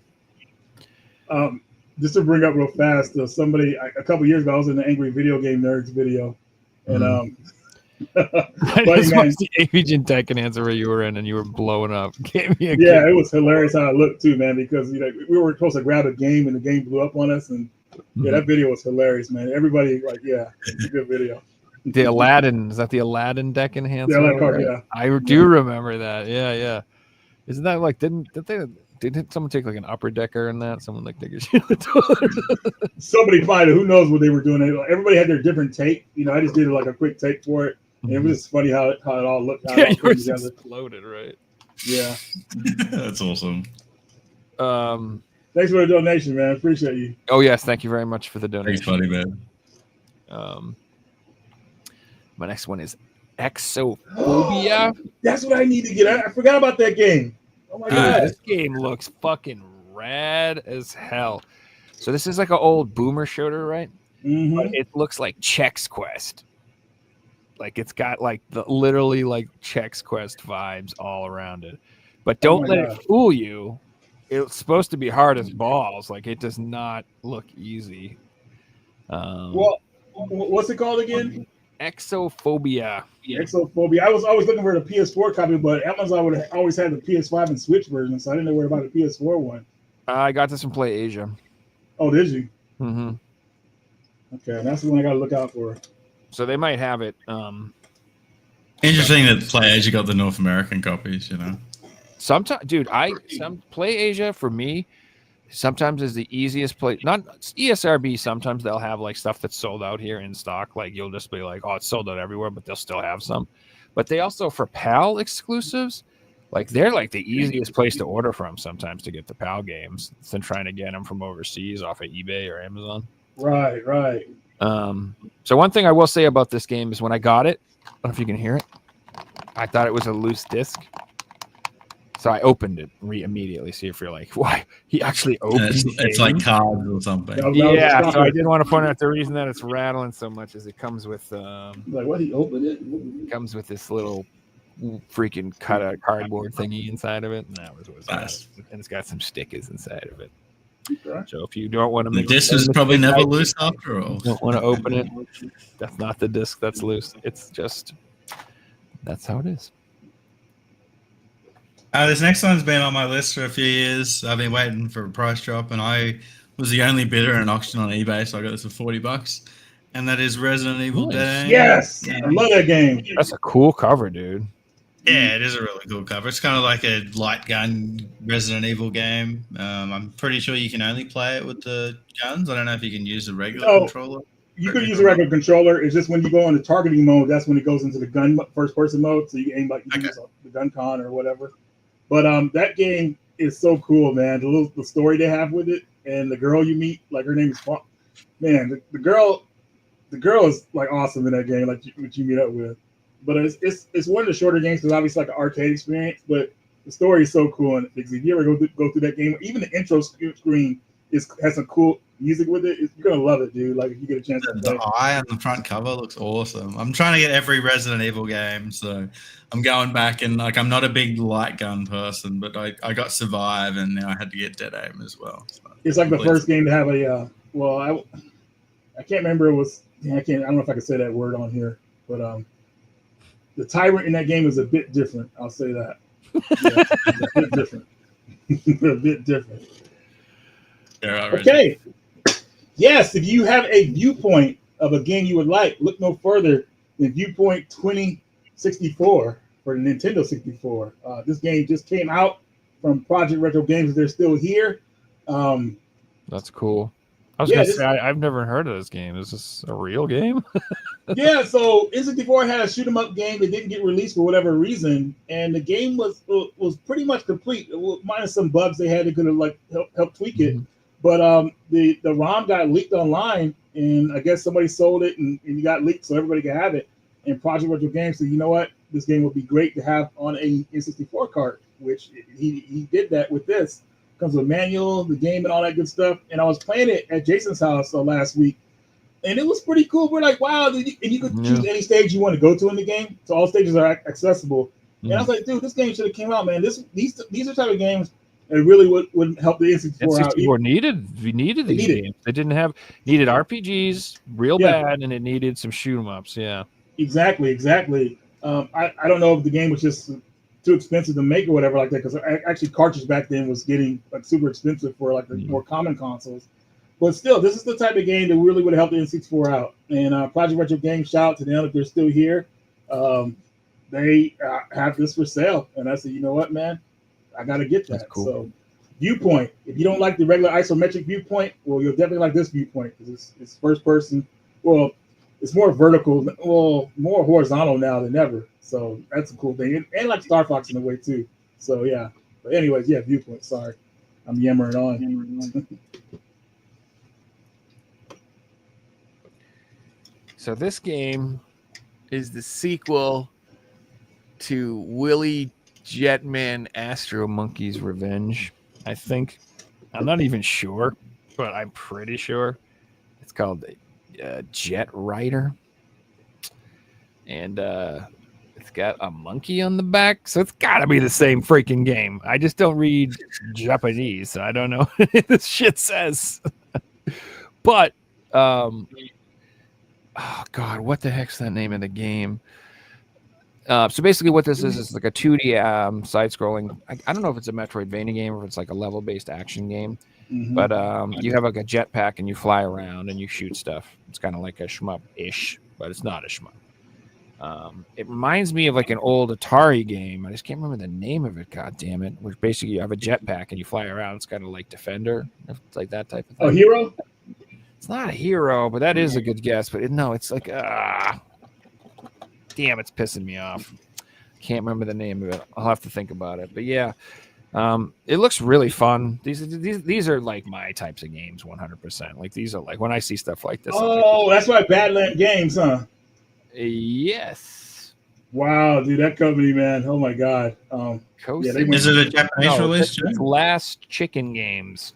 No, they bought out. I think they bought out Badland Games or whatever, because that game was called something else before. I actually talked about it in a video. But yeah, they actually re-released it, so that's pretty cool. I actually did a video playing that on my PC recently, well, a year ago. But yeah, cool, man. And this by the way, it doesn't not have a Western release. This is a Japanese copy, as far as I know. This is it. I don't think there's a Asian or English or PAL or anything like that. there's a PAL release for the original title that it came out for under Badlands, I believe. Oh, okay. It's So crazy, that's yeah. what it is. Yeah. It's crazy what happened with Badlands Games, man. I guess they were kind of crooked at the end. They were borrowing money, not paying people back. And their last release was actually Axiom Verge, the first one. So yeah, the Willy Jetman Astro Monkey's Revenge is from Badland Games. It better not be the same damn game with a different name. I'm gonna be so mad. If I mean, it might be, man. If you look at it, it might be. I just can't read Japanese, and I'm like, oh, it's the sequel. No, it's the same fucking thing. I mean, Oh, it whatever. most probably is. Yeah, I got the other one on PS4, and I got You this got on the PS5. variant. Cool. You got the Whatever. upgrade, man. So there you go. Worth getting. Yeah, I if I'm gonna play a game about a monkey in a jetpack, I can only play it on my PS5 Pro at 60 FPS. Otherwise, unplayable. All right, next game. I have one of the best PS2 games of all time. I've been after this for probably like 6 years now. I bet a bit of a bullet. I paid $150, but it's like $50 on what it goes for. And that is Dragon Ball Z Wow. Budokai Tenkaichi 3. Absolute amazing game. I played it for a couple of hours the other day. It is so good. It is so much fun. Like this got a platinum release, so it sold over 1 million copies. But there's a reason it sells for $200. Even after it went platinum. Other people want to play it. It is really good. Yeah, I got a platinum version over here. And it's still expensive. Like, wow. It's just like the peak of Dragon Ball Z games. I've heard the new one's just as good, but for a game that came out like 20 years ago, people still want to play this. It's such a good game. Exactly. Yeah, rated PG as well, mild violence. Right on. Oh, wait, you're Okay. Got this a little bit before Black Friday, but I still think it's pretty cool. This is, you like Far Cry, you'll definitely like Blood Dragon. I got this recently, and this game, people always wanted to have a physical release, which it did get on the Xbox 360, but the PS4 version got a digital code, which upset a lot of people because like this 80 synthwave type game, man, is freaking awesome. Like this DLC is so good, it deserved a physical release. And you play as Michael Biehn, the main character. He's the guy from Terminator, the first Terminator movie. They're trying to help Sarah Connor. They put him in it, man, because he's all about the 80s. So he was the perfect candidate for this game. And I saw it. I said, "Yep, got to pick it up, man," because one of the stores in Washington gets like all limited run, strictly limited stuff as regular retail in their store. So I rarely go there. It's called Another Castle. But when I'm in that part of the neighborhood, I go in that store and check them out. And they had like almost quite a few games I wanted, but I just didn't want to order online. But when it's right in front of you, you're like, yeah, let me go ahead and get that. So that's what I did with this game. So yeah, another cool pickup. such a good game. I haven't picked it up yet, but I may end up biting the bullet and getting it at some point. All right, so this isn't in the game, but it's freaking rad. Either way, so this is like mad cheap, and I mean, I if you don't own it, you gotta own it. I had to pick it up. It's the Nintendo Turtles Complete Classic Series Collection on DVD. It was like $19.99 for this whole thing. It's like 25 discs in this motherfucker. This thing's like a tank, and yeah, it's the Ninja Turtles. What can I say? It's a complete show. What I've been enjoying lately is I got like a little. Like a 13-inch Sony CRT in the other room, and I have my PS2 hooked up to it, and I usually play games. But like lately, what I've been really enjoying is I do have, DVDs, not Blu-rays or 4Ks, just like some old DVDs, and anything that I own on DVD, like I almost refuse to watch it on my nice big 4K TV because it's like it's not meant to be seen. It's in 4:3. It doesn't look right. It just shouldn't be that big. I could see too much. It looks too good. It looks better when I watch these crappy DVDs on my little tiny CRT. And so that's what I've been doing is while I'm at work. I put the little CRT on, I play my DVDs, and yeah, I'm going to watch this entire goddamn thing. Should be pretty cool, man. Cowabunga dudes. That's awesome. Jedi Run. Thank you again for the content over the years, Reggie. Much appreciated, sir. I bought games I never would have found without you showing them in your video, so it is appreciated. Yeah, right. I appreciate you, man. Thank you. I think he's speaking for pretty much like everybody who wants. I'll say the opposite. I'll say thanks a lot, Reggie. You made me spend money that I wouldn't have spent buying all these extra games. I get a lot of that too, man. The thing about me talking about like games that people never heard of, I just want to like put it out there Because there's so much stuff besides Zelda and Mario and stuff that a lot of people just go after regularly. So it's my job, I feel like, to give you guys the input of what's cool and cool and different games out there. So I'm glad I'm known for that. So I appreciate you Jedi Run. Yeah, 100%. This next game I've wanted since it came out. I've been waiting for a price drop. One of those things that I see it, I'm just like, as soon as there's one price drop, I'm going to grab it. Found out that JB Hi-Fi had a price drop, looked up my local store, it had sold out. So I went into EV Games and I tried to price match, and they did. So I picked up Balatro for the Switch. The PS5 version was still full price, but the Switch version was 32 Australian. So it was like $20 US. This is one of the nominees for Game of the Year. It's meant to be absolutely amazing. I'm looking forward to giving it a go. It was made by one person as well. It's sort of like poker, but it's got its own spin on it. It lets you use Joker cards and things like that. Yeah. And the physical copy actually comes with a bunch of cards as well, which is really cool. But yeah, stoked with that. I'm going to play this one. I'm kind of grateful that it was open, because if it was sealed, I'd keep it sealed, but I'll get to play it now. Right, man. Nice. Yeah, Reggie, did you like Bomberman 64? Well, I do, but the Bomberman game I like the most is the one on the Saturn. If anybody's ever played that. Mm-hmm. But the 64 version, I haven't opened up the one I got from you yet, but it will be in an upcoming video here pretty soon. And don't worry, Project Retro Games, it won't be in 2025. 2024 is when that video will come out. So, is it my turn? Yes, sir. Okay, Figsy, you got to get this game for your PS2, man. It's one of my favorite PS2 games of all time. It did come out for the Xbox as well, but the PAL version of this game, the cover of it, is it's so beautiful. And if you play games like The Lord of the Rings, The Two Towers on PS2, you'll know what I'm talking about with this game. This is a Dungeons & Dragons game, and this is Forgotten Realms, Demon's Stone, the PAL version. And that cover, man, oh my God, I love this cover so much, man. I love it. This is a great game, man. And I remember I took a chance on this game years ago. The cover for America didn't look too hot. You know, it has like this reddish white art style. It looked really weird. But this cover really fleshes out the characters of the game, man. On the main character right there is Ilias at the bottom. He's like the wizard swordsman. The voice actors for the characters were great. I mean, this is like, dude, even has Michael Clark Duncan as one of the main villains. He was in he played the Green Mile. Remember him? John Coffey. I'm just here to help. Yeah, so he's one of the main villains in this game, man. But if you like Dungeons and Dragons, you'll definitely like Demon's Stone. Very well done game. And don't worry, folks, if you're looking for this game now that I mentioned it, the American copy won't cost you more than $10 usually. But I had to get this version of it because the cover just looks outstanding. And this is the way the game should have looked when it came out over here. Probably would have sold a little bit more. But yeah, Forgotten Realms, Demon's Stone. Make sure you pick this game up, man, because the first level will have you hooked. And it's just the way the characters meet up with each other.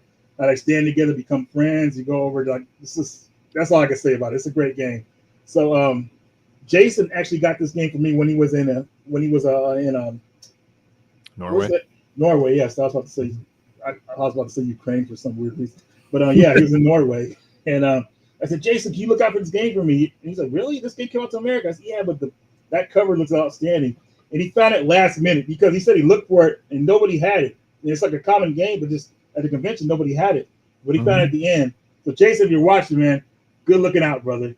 I think he gave it to me in the last pickups video. I was hella excited. He handed it to me. But yeah, dude, all right, I'm sorry. I'm just fanboying about this game right now, but I'm so happy to have it. I'm going to grab it. It's like $15. You know, I love cheap PS2 games. That's my obsession right now. If it's under $20, it's fun. Yeah, play the first level, Fix it, you'll be hooked, man, because the way you can switch between the characters, it's like if you guys play Teen Titans for the PS2 or Xbox or GameCube, it's a beat 'em up game, but all Teen Titans are accessible on screen. Like everybody's fighting, you can switch between them. It's an awesome beat 'em up hidden gem that a lot of people don't even know exists. So it's just like kind of like that in a way. I've hooked up the CRTV to the PS2, and I've had so much fun just getting a PS2 game, plugging it in, and you're playing 2 minutes after you put the game in. There's no update. You don't have to download anything. You're just playing straight away. All right. All right, so this next one, I originally had ordered the PS4 copy, but I guess it got canceled, and so I ordered the PS5 copy because Last minute it got canceled, man. Jerks. Exodemon, it's called, Let's go. by Jandu Soft, and this is another, yet again, like old school FPS boomer shooter type game. But like I guess like you shoot shit out of your hands more than like use your guns and stuff like that. It doesn't look like the the craziest thing in the world or the most innovative or whatever, but it looks fun. And I dig the graphic style, and I'm just a sucker for old school FPS games. I just really like them. I think they're really fun. These are the types of games where, I don't know, they're all pretty much the same. I just can jump into them and have a good time and blow shit up. Screams Doom to me. Yeah. Yeah, exactly. All right, this next game, I've played this on PS4. I've played this on my phone. I've played this on the Switch. I've played this on the PC. I've put in probably like 1,000 hours. I've completed it on the Switch, but I didn't own it on the Switch. And I always wanted to get a physical copy. I didn't want to pay what it was going for. But once I seen it for half price, I had to grab it, and I got a sealed copy. And of course, that's Stardew Valley. I think the Switch cover looks absolutely amazing. Mm-hmm. Like, it looks so cool. It has the little like animations of when the items are ready, and yeah, it just looks awesome. I'm pretty sure it's got a manual too because there's some weight to it. I won't play this because I have it digitally on my Switch, and I've already put in like 300 hours, so it'll be staying sealed. But I'm happy to have it for the collection. I have the collector's edition on PS4. Funnily enough, when I picked that up, it was $30 at retail, and this was half price at $36. The game more than double the price of when it first came out, but it's Stardew Valley. You can see why it's absolutely amazing. If you haven't played it, what are you doing to yourself? All right, Reggie, you're up. Okay, Figsy and Joe, you both need to have one of these in your collection after you see this. It will.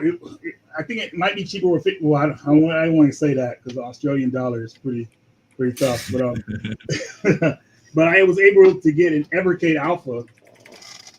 You can see that. Nice, dude. So it comes with the games built in it, but you can also use your carts and play them on the arcade. Like I might mainly prefer to arcade carts because they're meant for arcade type countercades or whatever like that. But this thing is badass, dude. And definitely something that I love that Evercade is bringing arcade games as physical. So we're getting them as like physical carts that we can play. And Joe, this thing is badass, man. I mean, the price point for it, I think the sweet spot would have been like 150. 150 let's be telling for 220, but after the pre-orders were up, they went to 240. So whatever deal you could find one for, I would say pick it up. Even if you do some trading to make it cheaper. But they have two different versions of it. There's a Street Fighter one.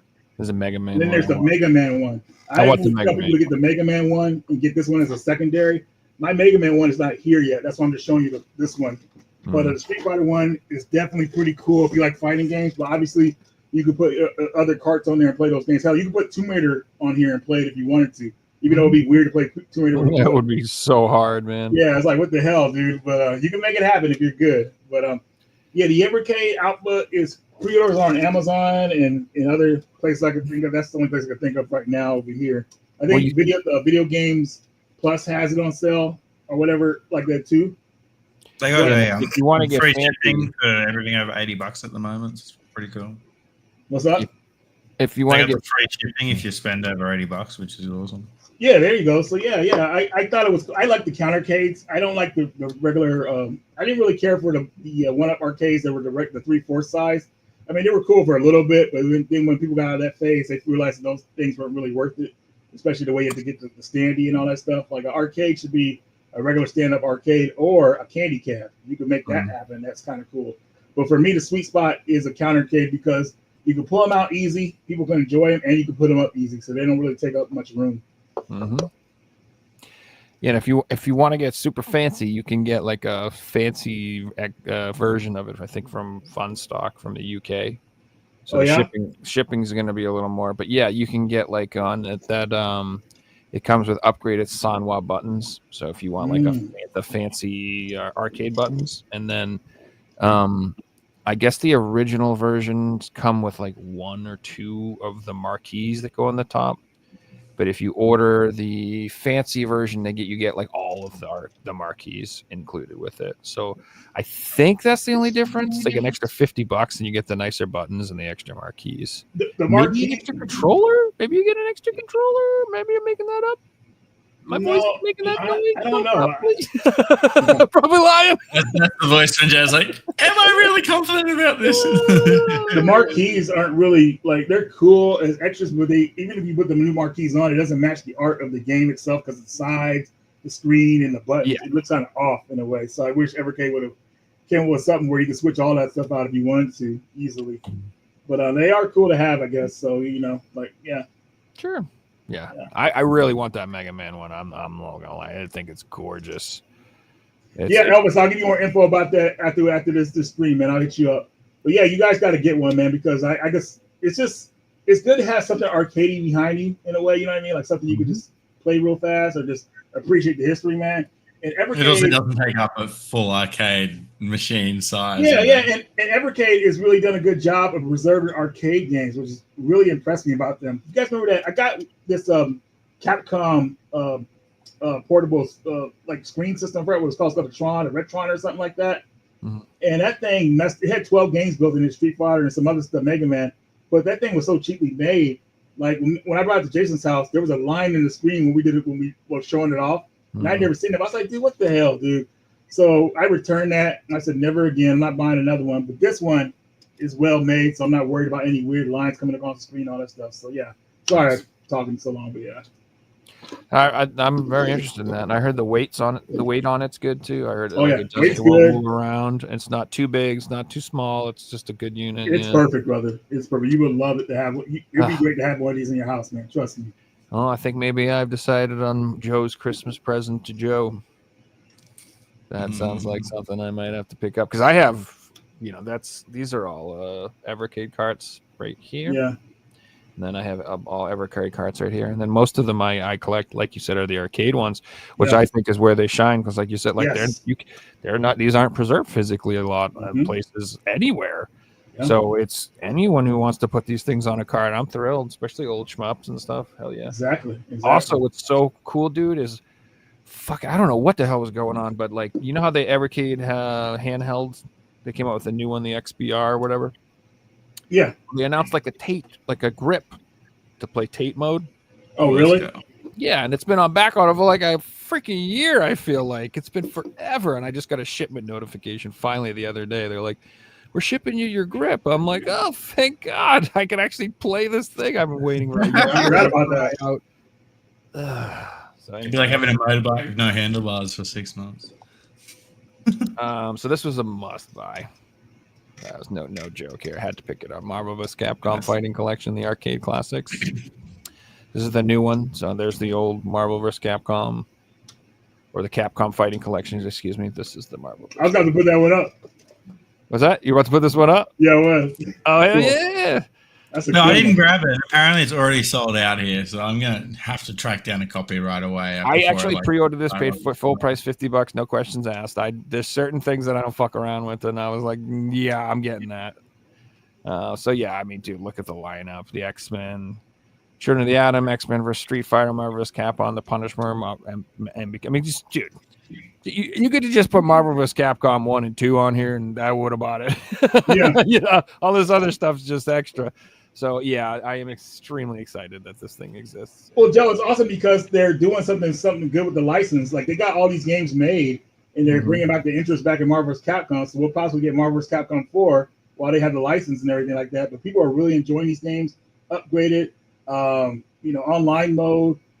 Just like. This is awesome right now to be a gamer, especially for Capcom versus not SNK yet, but Marvel versus Capcom. So yeah.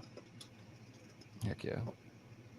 Who's next? Oh, who's next? I think before we get into my next one, I just want to quickly show off something that Darby just posted in the Discord.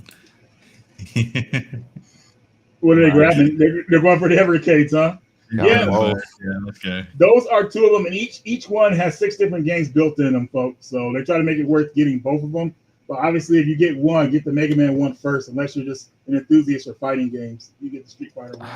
Look at the artwork on the Mega Man one. That's fire, bro. Yeah, It's it looks fire, awesome. bro. It's I fire. want that thing. Yeah. All right, moving on to my last Switch title, and this was a bit of an impulse buy. It was $15, so like $10, maybe even less. So I bought 4 copies because it's a Switch game. Yeah. It's sealed.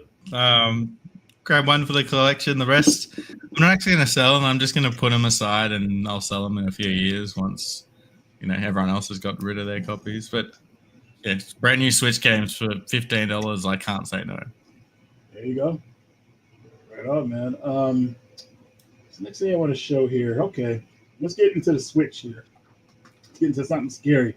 I forgot this game was getting a physical release on the Switch, and this is Dread Out Part 2. It's a Indonesian survival horror game, and it's weird that we got Part 2 instead of the first game, but I think there's some kind of licensing issue with the first game. It'll possibly come out as well, but just later. But Dread Out is a survival horror game, and it's very twisted, man, because it's hard to tell what's dream and reality. The beginning of the game, you start off in the school that's nobody's there, and there's like these ghosts around in the school, like kind of stalking you. You have your cell phone, you get these weird messages, and you end up like you're in this cursed school, man. It's just very twisted and scary. So you guys have seen how a school looks at nighttime, right? Like back in the day, parent-teacher conference and all that stuff, like how creepy we look, only a couple lights on. And that's how this game looks in the beginning, man. It's very twisted.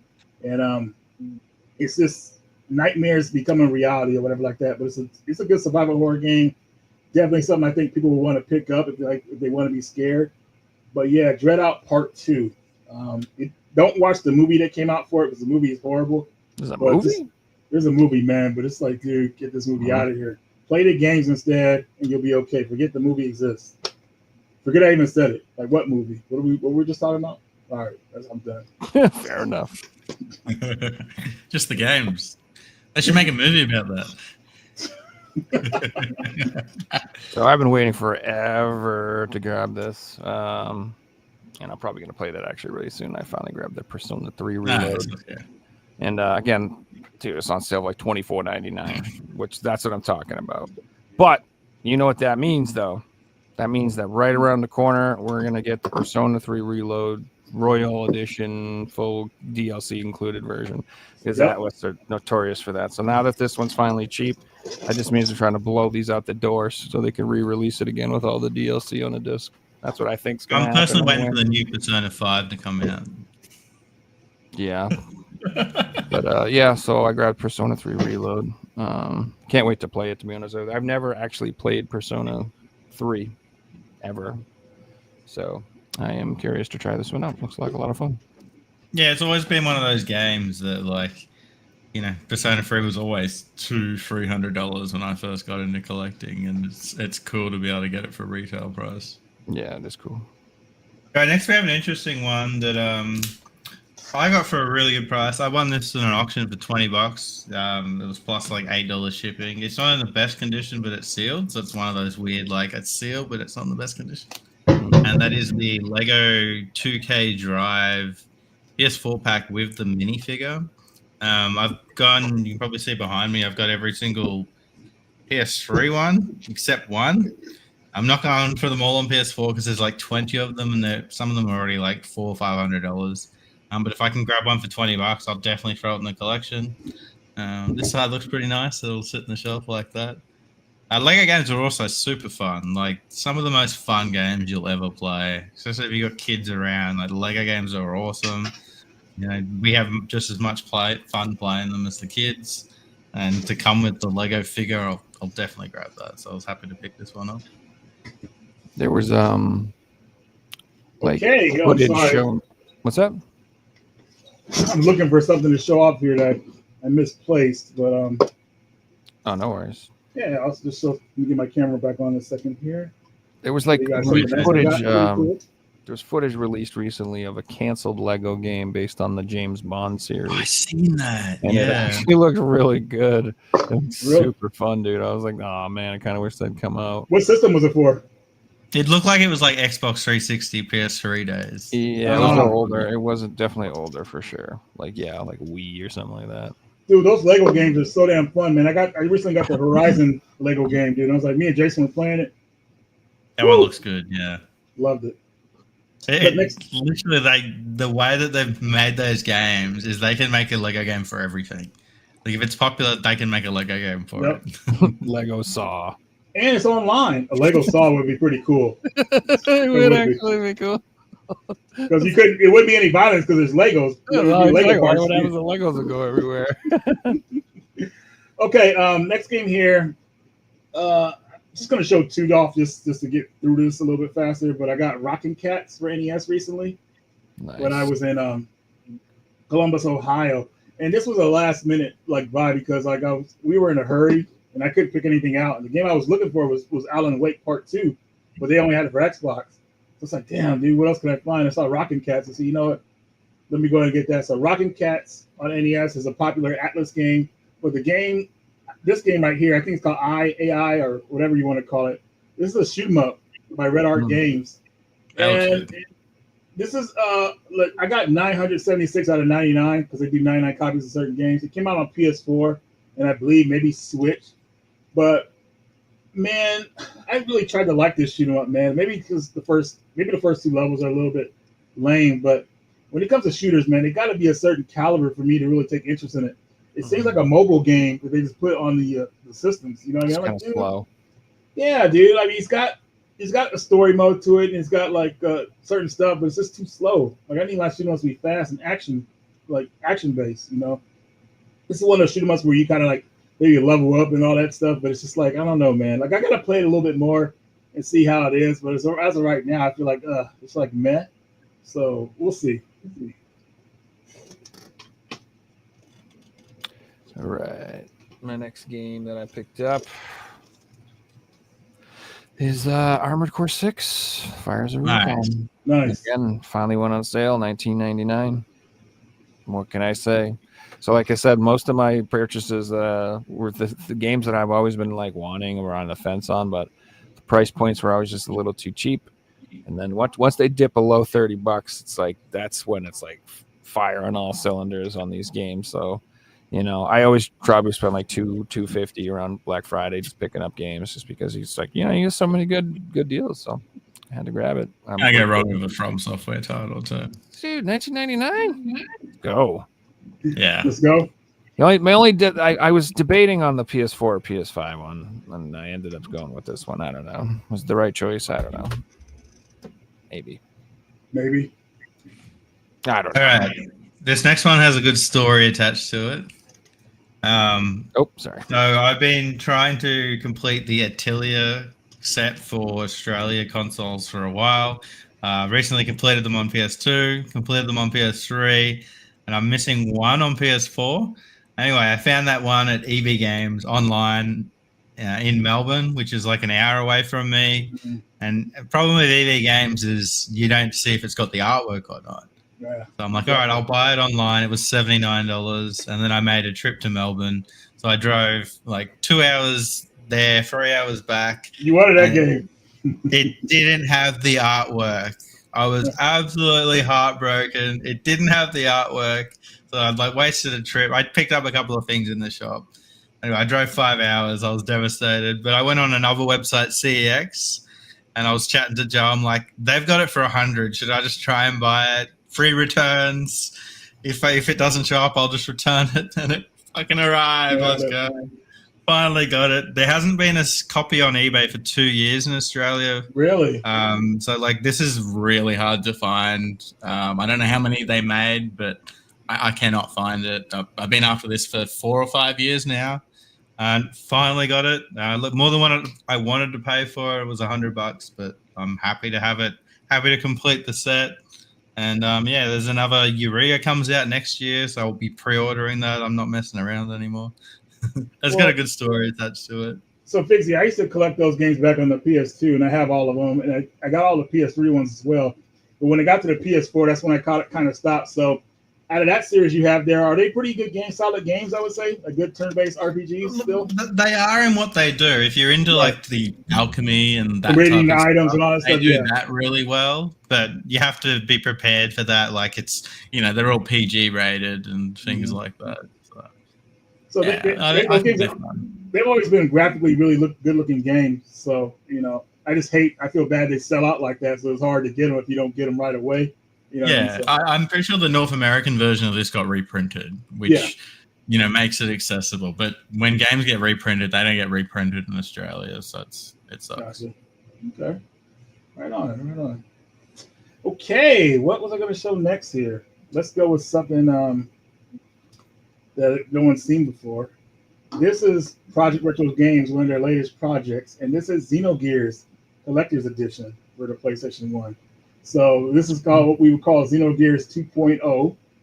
Now, if you haven't played Xenogears, it's one of the most... It is a fantastic RPG, but it didn't get to live up to what it could have been because the game was rushed. And people who have played this game, we're talking about the second disc, how the story was all like thrown together. It should have been a 4-disc game, but it was rushed. And this collector's edition includes a 2.0 version with the Japanese voice acting and the English dialogue. Well, Japanese voice acting and English subtitles. So that's what people prefer with this game. Some other extras I can't remember, but it comes with soundtrack, art book, all that good stuff. And man, this game had one of the best opening anime intros ever. And I'm talking about this scene right here with the captain of the ship. If anybody remembers that, that scene blew me away. And what was cool about this back in the day, back when demo discs were a thing, I got a demo disc with this game on there, and dude, that demo disc was so great because not only did you see the opening anime to the game story, but when you got to play the characters, you had all the moves unlocked for you. You can see all the karate moves they would do and just like how they would beat up their enemies. So Project Retro Games, you're still here. Great job on this collection. I will be showing this off in more detail in an upcoming video. But Xenogears 2.0, Project Retro Games is killing it. They're making things happen. So yeah. Good. That shit looks cool, man. I like the color of it. Yeah. This is sick, man. So it's another one I've just been waiting patiently for. Waiting. So I finally grabbed Unicorn Overlord. Oh, nice. It's still full price over here. It went on sale here. $29.99. Something like that. But it was either 20 or 30, somewhere in that price. Almost everything I got was between 20 and 30 bucks. And this is like a strategy RPG game. And I don't know. I've been like really into strategy games lately. Like I said, I've been putting like freaking 150 hours into Slay the Spire over the last week and a half. I've just been playing that like crazy. And it's kind of just making me want to play like more turn-based games again and getting into some more strategy type stuff. So this one, I don't know what I want to play. It's either I'm either going to play this next or Persona 3. I don't know. One or the other. You should definitely make Persona 3 first. That's you go over like a strategy RPG. So yeah. So I don't know. You're giving up a couple of 100 hours of gameplay with either one, whichever one you pick. That's what I mean. That's why I can't just like pay both. I have to really pick one. This kind of looks dope, dude. Kind of, it's Vanillaware, or it looks like Vanillaware. I don't know if it is. I've heard it's really good. So yeah, dude, this is lame, guys. So I wanted to look the game up to probably purchase in the N64. I mean, the Nintendo Switch version is $29.99, Xbox version is $29.99, but the PS5 version is sold out. Great. Let's go. Always the way. Well, that's the thing with a lot of these games is a lot of these cheap deals that I got, they were all sold out before Black Friday. Yeah. Like they were all gone before the actual Black Friday started. I was like, all right. Just to let everybody know too real fast that Black Friday is a weekend thing because it goes all the way up until Cyber Monday. So they all kind of transition to each other, whatever like that. So if you think you're missing out on something on Black Friday, usually it'll go back up, or stay up until Monday, I would say, so yeah, just want to put that out there. My next one, I hadn't even heard of this before, but I found a game called Ghost Song. It's a Metroidvania game. And there's a store in Australia called The Gamesman, and they've got this for $15. Super cheap. It's brand new. Reviews are not that good, so maybe they've got it cheap because it didn't sell well. But it's a Metroidvania game. It looks kind of cool. I'm going to keep it brand new. But if you're in Australia, you can get it for $15 at The Gamesman, which is like $8 American. It's pretty cheap. Have you heard of this one, Joe? I yeah. grabbed this. I'm like, this is a game that Joe would pick up. I already have that game. Oh yeah, I bought that Yeah. a while ago. There you go. Yeah, it looks like an actual Metroid game, like the way Yeah, that the yeah, characters move literally. and stuff like that. It kind of looks like an actual Metroid game. Looks fun. I'll probably keep it sealed looking at the reviews, but for that price, I'll definitely throw it in the collection. It's in the backlog, friend. Yeah. You're out, Ray J. Okay, so as you guys can see, my headphones been falling apart on me. So I got some new headphones to try out. These are the Nice. Mario Kart. Mario Kart, Headphones. let's go. I'm trying it out right now. So testing them out, making sure they're good to go. But this is a cool item. But I also show something else because I know you guys don't want to see any headphones. But I did get this game. This is called Retro Game Selection. Sunsoft is back, so this consists of a lot of Sunsoft games. Nice. One of the games is called 53 Stations. The other one's called The King of Medulla, and Ripley Island is another one. So yeah, 3 games I've never heard of that are probably popular on the Famicom. So yeah, got those, and yeah. That game. I am so surprised got a Western release because it's like Yeah, I know, right? Like, pure, like Japanese Famicom games that I've never even heard of, and they were like, "Yeah, try it." I'm like, I don't know. I have no nostalgia for these, but they look cool. Sunsoft is like the unspoken company. People don't mention them enough on NES. I think they're really good though. I'm just going to show these both just to speed things up a little bit because they're kind of the same as some of these other ones. So if you can't tell, there's a theme. I've been grabbing lots of RPGs. So I also grabbed these. I got the Persona 5 Royal. Oh, my God.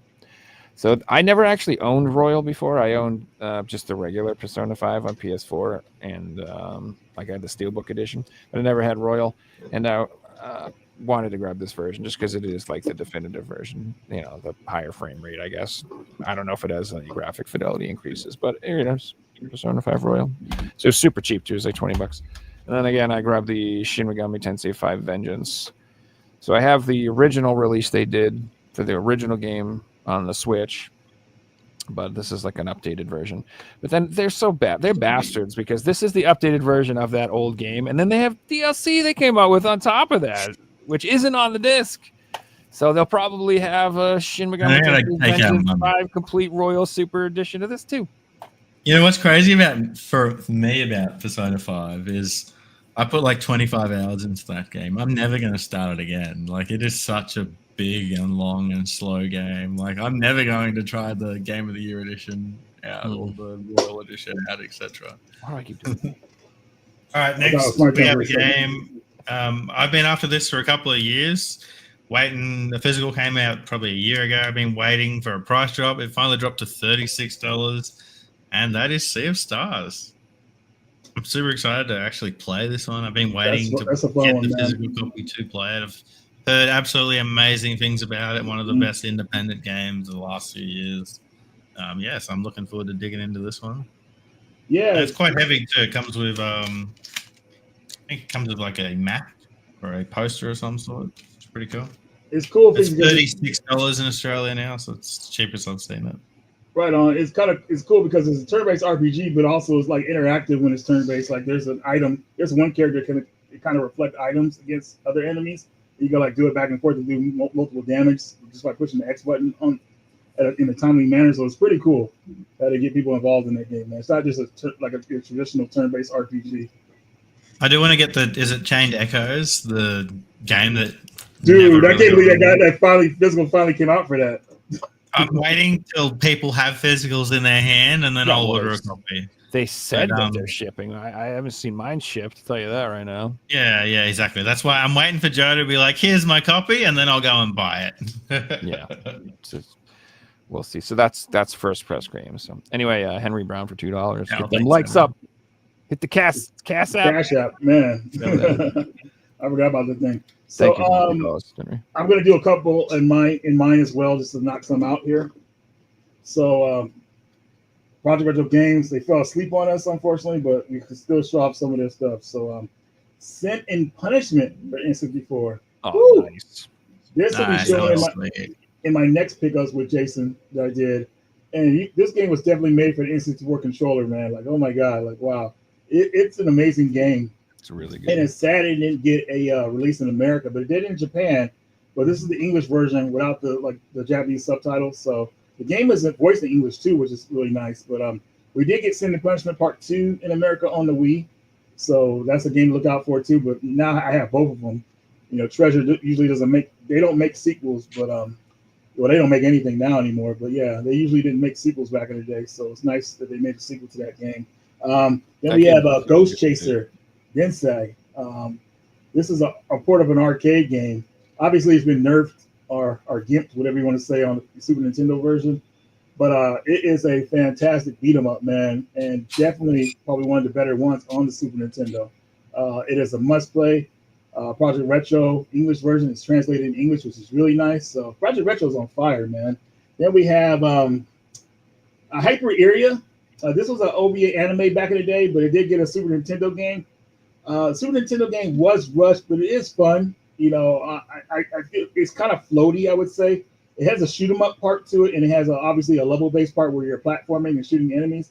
But what's cool about this game is that you have a robot companion that tells you where you need to go, so you don't get lost in this game, because you go in some big areas and you can always stay on track, thankfully, to your AI partner that's helping you out. But Hyper Area, a great anime, decent game.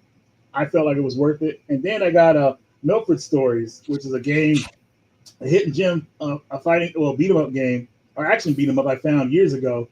And I told Project Retro about it, and I guess they found some translator that put the game in English. So the I've gameplay is like never heard Magic of this Sword. game. You ever play Magic Sword? Oh It's yeah, like yeah, no. a kiddie version of Magic Sword where you can play as two people. It's really fun.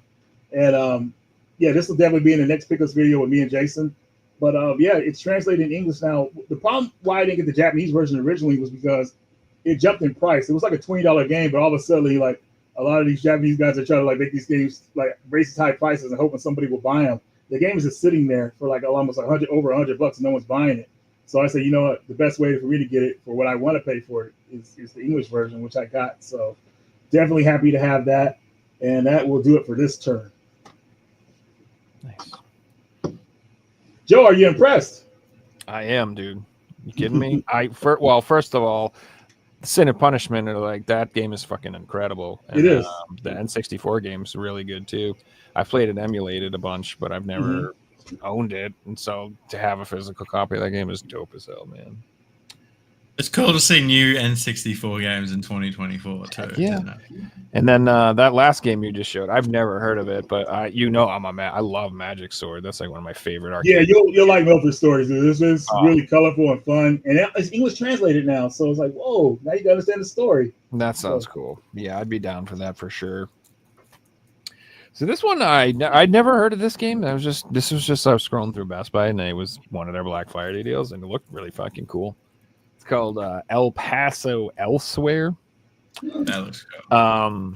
I've never heard of it, but it looked neat. It's kind of like it's like a third-person action game. It kind of looks like it gives me like PS2, PS3 vibes, and it looks like kind of like Max Payne, but you're fighting demons or something. It's like all fucking like slow-mo bullet time jumping through the air type action. Yeah, dude, check it out. This is interesting. And it's also got like creepy kind of like horror vibes. It's like really dark looking, and like you fight like big, like scary looking demons and shit like that. It's just it's different. It looked fascinating. It could be terrible though, just for the record. I don't know. It could be like total shit, buggy and mechanically crappy. I'm not sure. Like I said, it just looked really cool. And it was only $19.99, and it comes with the freaking poster, dudes, and the soundtrack. What's good? Let's go. Yeah, check it out. I don't know. Like I said, it was giving me PS2 vibes, and that always makes me happy. Not to cut you off real fast, Joe, but we got a celebrity in the chat. Shit. Joe Valley is here. Joe Valley Joe is is still in awake, there. man. He's not Where asleep is yet. the Red Wigs? What's going on? Oh, Red Wig. I guess he's talking about me and him playing Ease, man. Every time we play you Ease, guys. man, we put on the Red Wig, and that's how we do it, man. We got to go hardcore. Yeah. Joe already showed this one, but I'm happy to get this as well. And in Australia, it's quite expensive still. I'm talking like $100 plus on eBay, and that's just for the normal edition. I went into EB Games, and they had the launch edition going for a pre-owned price of the regular copy, so it was like 55 or 56 or something. And I couldn't even find a sold listing on there, so I'm absolutely stoked. I'm a massive From Software fan. I've been looking to play this one. I didn't want to pay, retail price, and I got the launch edition, so I'm stoked. And this comes with like a bunch of art cards as well, and the art cards are still sealed, so it's pretty cool. That is cool. You got to show me up. You got to get the fancy version. All right. Yeah, but I paid like double the price, so I know. It's fine. I know. I bring like 90. who's really showing who up? Switch Critch for two euro dollars, pounds, francs, Swiss euros. I don't know what the fuck that is. Wish I could send more. Hello from London, England. I think it's a pound, maybe. 8 pounds if it's in London, England. Good looking out, man. Appreciate you. Thank you. So Appreciate next game here Thanks. is another one from Project Retro. Man, Project Retro is getting a lot of love tonight. Man, and they're not even here, man. He dipped out on us, man. He got tired. But we got Cotton 100% for Super Nintendo. Ooh, So, nice. but here's the thing about this version. It's finally translated into English. Dude, I had no idea that someone translated in English. So, not that a lot of people care about shoot 'em ups being in English, whatever like that, but the Cotton games are hilarious for their story, man. The story will make you laugh, dude. Like, so it's good to know what's going on. But this Cotton 100% is English translated, so I'm very happy about that. And also, I haven't played this one yet, but I had the Japanese version, played it a little bit. But Custom Robo actually came out on the Super Nintendo, on the N64 first. A lot of us know about the GameCube version, but it came out on Super Nintendo first. And N64, not Super Nintendo. And this is translated in English. So, yeah, I'll show you guys a little bit of the back here and everything. So, pretty freaking outstanding, guys. I'm really happy with Project Retro making this happen. And also, Sengoku for Super Nintendo English translated. Beat 'em up. Oh, the original one. That's awesome. Yeah. So I thought that was pretty cool, man. So I had never played the original one. Super Nintendo one before. I played the Neo Geo one, and Arcade Perfect, obviously, because it was before that system. But there's 3 Sengoku games, and man, they're all fun. But the third one really blows all the other ones out of the water. The third one is The PS3's got the trilogy, but it's only in Japanese, yeah, man. You guys got the anthology for it, man. It's so expensive. It is. I didn't even include that because it's like $2,000, Yeah. It's like, dude, and you never see like disc onlys and nothing like that. That game is always complete now, But I wish I would have hopped on it back when it was like $500. But still, at that time, I was like, dude, I'm not paying $500 for this game. Like, this is insane. So, Yeah. And now it's just a collector's item, every full house set collector, that's the holy grail. Yeah. And that's it. That's it for that turn. All right, so I picked up the Udian Chronicle 100 Heroes Finally, PS5. Great game, man. There's a PS4 one out there, Joe, just to let you know. So Yeah. I've been like going really hard on RPGs on the PS5 for some reason. Like I just have a massive RPG collection and I'm kind of just rolling with it. And I think I'm just mostly going for RPGs on the PS5. I don't know why I chose to do that, but I just kind of did. Well, it's a smart thing to do because the game on the PS4 is not optimized properly. So it's like it's kind of laggy compared to the PS5 one, even though it shouldn't be. But the PS4 one is worth more because it was only a Kickstarter thing. So there's only a certain amount of copies out there. And that makes sense. I almost caught somebody slipping on one on eBay a while back, but I was like, I still didn't pull the trigger. So yeah. Yeah, maybe I'll pick it up for the fun of it, for the collection. But if you see that over a good deal for PS4, man, like the English one, you still try to get it just for just collectible reasons if you want. Well, I have the first one on PS4, the prequel or whatever, so I might as well. Yeah. But yeah, it's like a Suikoden and Suikoden inspired type game. Well, it's made by the same creator. He actually passed away before this game came out, so rest in peace. But he got this game out. And it's definitely a spiritual successor to the Suikoden games or whatever people want to pronounce, however people want to pronounce it. So yeah, I heard some people complaining that it was like a little too hard or whatever. And I think that just means you have to actually go out and grind a little bit, which is how all RPGs used to be. I prefer that. Well, I don't that know that I game, can just run it's more so like upgrading your weapons is how you got to make sure you don't get killed fast. That's you don't upgrade your armor and weapons. That's how people get stuck, get killed in that game. But other than that, it's pretty fair. I'm down. Before I show this next one, I'll just answer this question quickly. Chris was asking if anyone picked up a sealed Ruler Rose recently. I picked one up. I'm super stoked to have it in the collection. Never thought I'd ever own it. And now power copies you can get for a reasonable price. I don't see them getting cheaper. You know, it's not like there's going to be 10,000 of them, but because they found you a go on bunch of eBay them, right now. Yeah, you can get a UK copy for like £300, where they used to be £2,000. So it's a decent deal. This is my last pickup. It's one that I've been after for probably like 8 years now. I just never pulled the trigger on it. I've done my research and found out that it only came in this big box. And I was always after just the standard case, and I'm confused why I could never get it cheap. And that is Grand Kingdom for the PS4. Nice. NIS America title. It includes the art book and the soundtrack. Comes in this nice like Oh, box. that's nice. Yeah, so I'm pretty happy to have it. I thought it was actually like really big, and I'm like, I don't want a big thing for the collection, but it fits in the shelf. Really nice, and it's sealed. I got it for $40, and that's what it goes for open. So I'm happy to get it sealed, and another one off the list. Right now, like Joe's showing new JRPGs.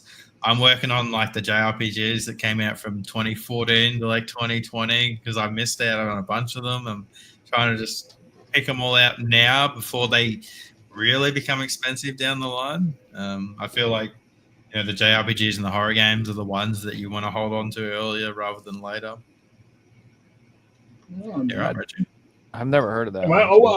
Figsy, I'm going to do my last item here as well. Well, two items, but this one I couldn't find in time. But why was the last thing I got for Black Friday was I finally got a 2 terabyte for my PS5. So as you guys know, a terabyte comes on the regular PS5s already. So you have a terabyte, but like 400 gigabytes of that is already being used just by the system itself. So you could barely get any games on there. So I got the 2 terabyte hard drive. I copied all my games over so I could play all my game, access all my games. I have to worry about like uninstalling all that stuff. So I'm feeling really good right now. And I'm at the half-life of the we're at the half-life of the PS5's life cycle. So I think this 2 terabyte will last me. Extra 2 terabytes will last me the rest of the system's lifetime. But just happy to be able to play all my games, update, don't have to deal with like uninstalling and all that stuff because that's annoying. It really is, guys, especially with the games I get on the system and everything. So it's really nice to have room on your system. So got 2 terabyte hard drive. But also my last item here, I got a tabletop pinball. And this is the Pac-Man tabletop pinball, as you guys can see here. Oh, that's cool. Now, you can't really see all the way in it, but the game has kick-out holes and has an air pocket that you can land the ball in, and it comes in on the other side. So it goes under the board, and you score hella points. And it makes all the Pac-Man sounds, which is really nice. I did a pinball video a few years ago, so you can see a lot of these tabletop pinballs. And the schematics for the Tommy pinballs that came out back in the 80s, early 90s, they're using that for these pinballs here. So it's the same like layout, but just different art and everything. But it's really cool, man. And it's definitely a cool holiday gift to get somebody for a holiday season. I'm actually doing a video on this next week on these tabletop pinballs, but they're really authentic. And what's cool about these, you can plug them up or you can put batteries inside of them too. So definitely happy to have this. It's really loud and big. So man, I love pinball. I can't have a big pinball, but I can have a tabletop pinball. So, my God, did you see the fucking Evil Dead pinball machine they announced? Holy crap, dude. Yeah, this company announced that they're making an Evil Dead themed pinball machine, and it's like Evil Dead 1 and 2 themed, not even like I'm Your Darkness, the new one. It's just Evil Dead 1 and 2 themed, and it is literally the greatest thing I've ever seen in my life, and it's $10,000. And I mean, that's what pinball machines go for. I mean, that's the parts and everything. Like, who's it made by Stern? I don't think it was Stern. It was like it was one of the other newer guys. I mean, Evil Dead is probably one of the most awesome pinball machines because you got the 4 movies, or 3 movies. Then you got the series. I mean, there's a lot of lore in there, man. They could put into that pinball, so they probably went all out. It's freaking gorgeous. It probably has the sister in the basement. Like part in there, like a pop-up. They have that coming out of the top. That's the topper. Really? So the topper of the pinball machine is the girl coming Coming out out of the basement, yeah. and, and it looks incredible, dude. You got to check it out. It's fantastic. Jedi Sold Run did is say sold. for $5. Shout out to Joel and the rest of the Media Glitch crew. His channel deserved 100K subs, no doubt about it. If Joe got that, man, he would unretire Media Glitch, man. He would be back in the mix. We're trying to get him back in the mix. Oh, But, there it is. Yeah, there's look, It says People get 2,000, but that's just because it's the that's pre-order the price. deposit. That's that's a $2,000 pre-order deposit just to be Just able to get one. to get Well, it. the thing is, if you have a place where people who play a lot of pinball, you'll make your money back pretty fast in that, I would think. Yeah, Because the thing about those pinball machines, I mean, you can use them for commercial use, but if you use them for I want it so obviously bad. like an arcade, you'll make your money back. I want it so Are you bad. serious? A tape recorder on there too? Wow, the hand. Yeah, dude, it plays it. So certain things will be like Kanda, and it'll summon the demons, and then like Yeah. the demons pop out of the little Shotgun? the things in the Oh, that's ground. so Yeah, cool. demon heads pop out of the things in the ground, and oh man, yeah, there we go. Oh my God, there's Scotty on the left. Is that Scotty from the first movie? Yeah, it is Scotty. This game is based off of Evil Dead 1 and 2 specifically. So it's definitely got to be Army of Scotty. Darkness. No Army of Darkness. Then they just first Nope, two it's movies. just Evil Dead 1 and 2 specifically. It's got like the mirror, it's got like the deer head, it's got like it's all So- references to the first. Oh, man, Joe, one of the scariest moments in Evil Did the movie, man, was when his sister was reading those tarot cards. Mhm. And she had her back to her, and then she turned around. She was all jacked. That part scared the hell out of me, dude, because her Mhm. voice was changing. So yeah, and that's the girl. Oh, that's the girlfriend. Wow, that's Yeah, messed that's- up. Linda. And a mini pinball inside. I love it when they do that. That's so cool. So cool. Yeah, $2,000, $2,000 down. I literally I was like, said to my girlfriend, I'm like, me. She's like, no. Fuck. It's like sell all your games and you can buy one of them. I could. No, you would just buy it. You would buy it and rent it out and make your Maybe money back. Maybe if I could sell the PSVR collection. No, just rent it out. Let it No, make its you have money, to and then sell take the something and bring room it back that it home. will take up. It's not about the money; it's about the room it will take Oh, up. we can get rid of like the bad. Oh, you'll stuff. find room for that, man. Like you see that, you'll make room somewhere. That's just one of those things. Like you'll just move some stuff out of the way real fast. Okay. All right, I got a few more things. Joe, you're taking us home. Let's do it. So I picked up Yakuza Like a Like a Dragon. Dragon finally. So this has been on sale for the PS4 for dirt cheap a million times for like $10, $15. But like the PS5 version was always like kind of expensive. It was like $30. Did the Like- PS4 version only have the steelbook though, with the slipcover?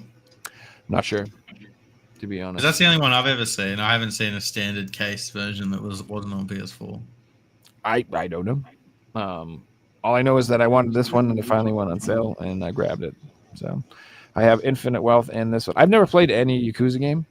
And But they're fun. They're interesting. Like Mhm. it's people say they're like Grand Theft Auto. They're not. They're like you start off like Grand Theft Auto, but then it turns into like some weird Japanese mini games and goes off on its own tangent from there. It's like got Shenmue mixed into it. It's got like fighting game elements mixed into it. But yeah, that has the weirdest, fun mini games in these games, and that's what makes them. Yeah, they just look interesting, and I want to try them out. And I figured the Like a Dragon series is a little more easy to get into than the Yakuza series, just because there's so many. So I figured maybe I'll try these out, and if I like them, I can go back and check out the other ones. Okay, that's fair, Chaos. Maybe not in Australia. I've never seen one. I picked up Ultros Deluxe Edition. This is like a 2D side-scrolling action game that looks like an absolute madhouse acid trip. The artwork is insane. Like it literally looks like an acid trip. Where'd The you get that artwork one looks from? awesome. The What's that? slipcover looks cool too. Where'd you get that one from? Habruki Games? Habruk? No. Where'd you buy it? Did you buy it on Amazon? Oh shit! I think I got this from VGP. I think. Okay, is so where I what's it picked called this again? I can't read it. It's called. Ultros. Ultros, okay. ULTROS Deluxe Edition. Let's see what we got here. But yeah, it's like I think it's a Metroidvania. Not 100%, but like I said, this is one of those games that literally like I just got it because the artwork. Oh my is God, it's on here. Let's look at some footage here. Make sure it's something I might like. It looks too weird. Oh my God. It's trippy, bro. And like you might have like if you have Caesars and shit, you might not want to play this game. This looks like something out of a fever dream or something. It looks like an episode of Super Jail. You ever see Super Jail? That cartoon. Oh my God. If anyone is watching this show right now and you've never seen the cartoon Super Jail, do yourself a favor and watch Super Jail. It is unique. That's all I will say. Might not be your cup of tea, but you will definitely be like this. I've never seen anything like this shit. I'll tell you that right now. I grabbed Silent Swan from VGP too. Super cheap. It was like $19.99. It's like a walking sim, like a mystery. Nothing, not gonna blow your mind or anything if you're not. The VGP is so addictive. I've got like 15 games in my cart right now. Every time I go on there, I'm like, oh shit, I haven't bought all these yet. Yeah, this is good stuff. And then I got a couple Switch games. I picked up Super Monkey Ball Banana Rumble Nice. because I like these games. I like Monkey They're Ball. fun. Banana edition. They're a lot of fun. Yeah, they're fun. Yeah, exactly. Nothing too crazy. I mean, if you played Monkey Ball, you know what to expect. This is a newer one. Nice Joel wants you to play Fist of the North Star on PS4 eventually. He said that's one you'll like if you like. I have Fist of the North Star on the Fist of PS4. the North Star Oh, and Yakuza perfect. are all the same universe, you know. Yeah, I have that one. Yeah. And then I grabbed Wildermyth. Oh. This is another turn-based strategy card deck building type game. It actually got really good reviews. I haven't played it, but like I said, I've been really into like Slay the Spire lately, and I wanted to grab this too. So yeah, looks pretty good. Joel's saying that you're a big fan of Monkey Balls. I mean, it's true. I'm not gonna lie. I mean, I like bananas and monkey balls. All right, it is what it is. I'm not afraid to admit it. It's 2024. Get with it. And then I also got Outer Wilds: The Archaeologist Edition. So my roommate, my old roommate, he fucking loved this game. It's like a puzzle game. He said this is like one of the best puzzle games he's played. He says it's just one of those games. It's like an experience. It's just absolutely incredible. And this one has the Archaeologist Edition. And I don't know if you guys heard about the controversy with this, but the PS5 version of this game initially they released didn't have the DLC on the disc. What? It was just the regular base game, and you would just install it and it would download the DLC, but none of it was on the disc. And so people obviously complained, and the IM 8-bit have reprinted it. And if you want the updated version with the content on the disc for the PS5, you can contact them and like order it and request that version. You can send your old one back in or something?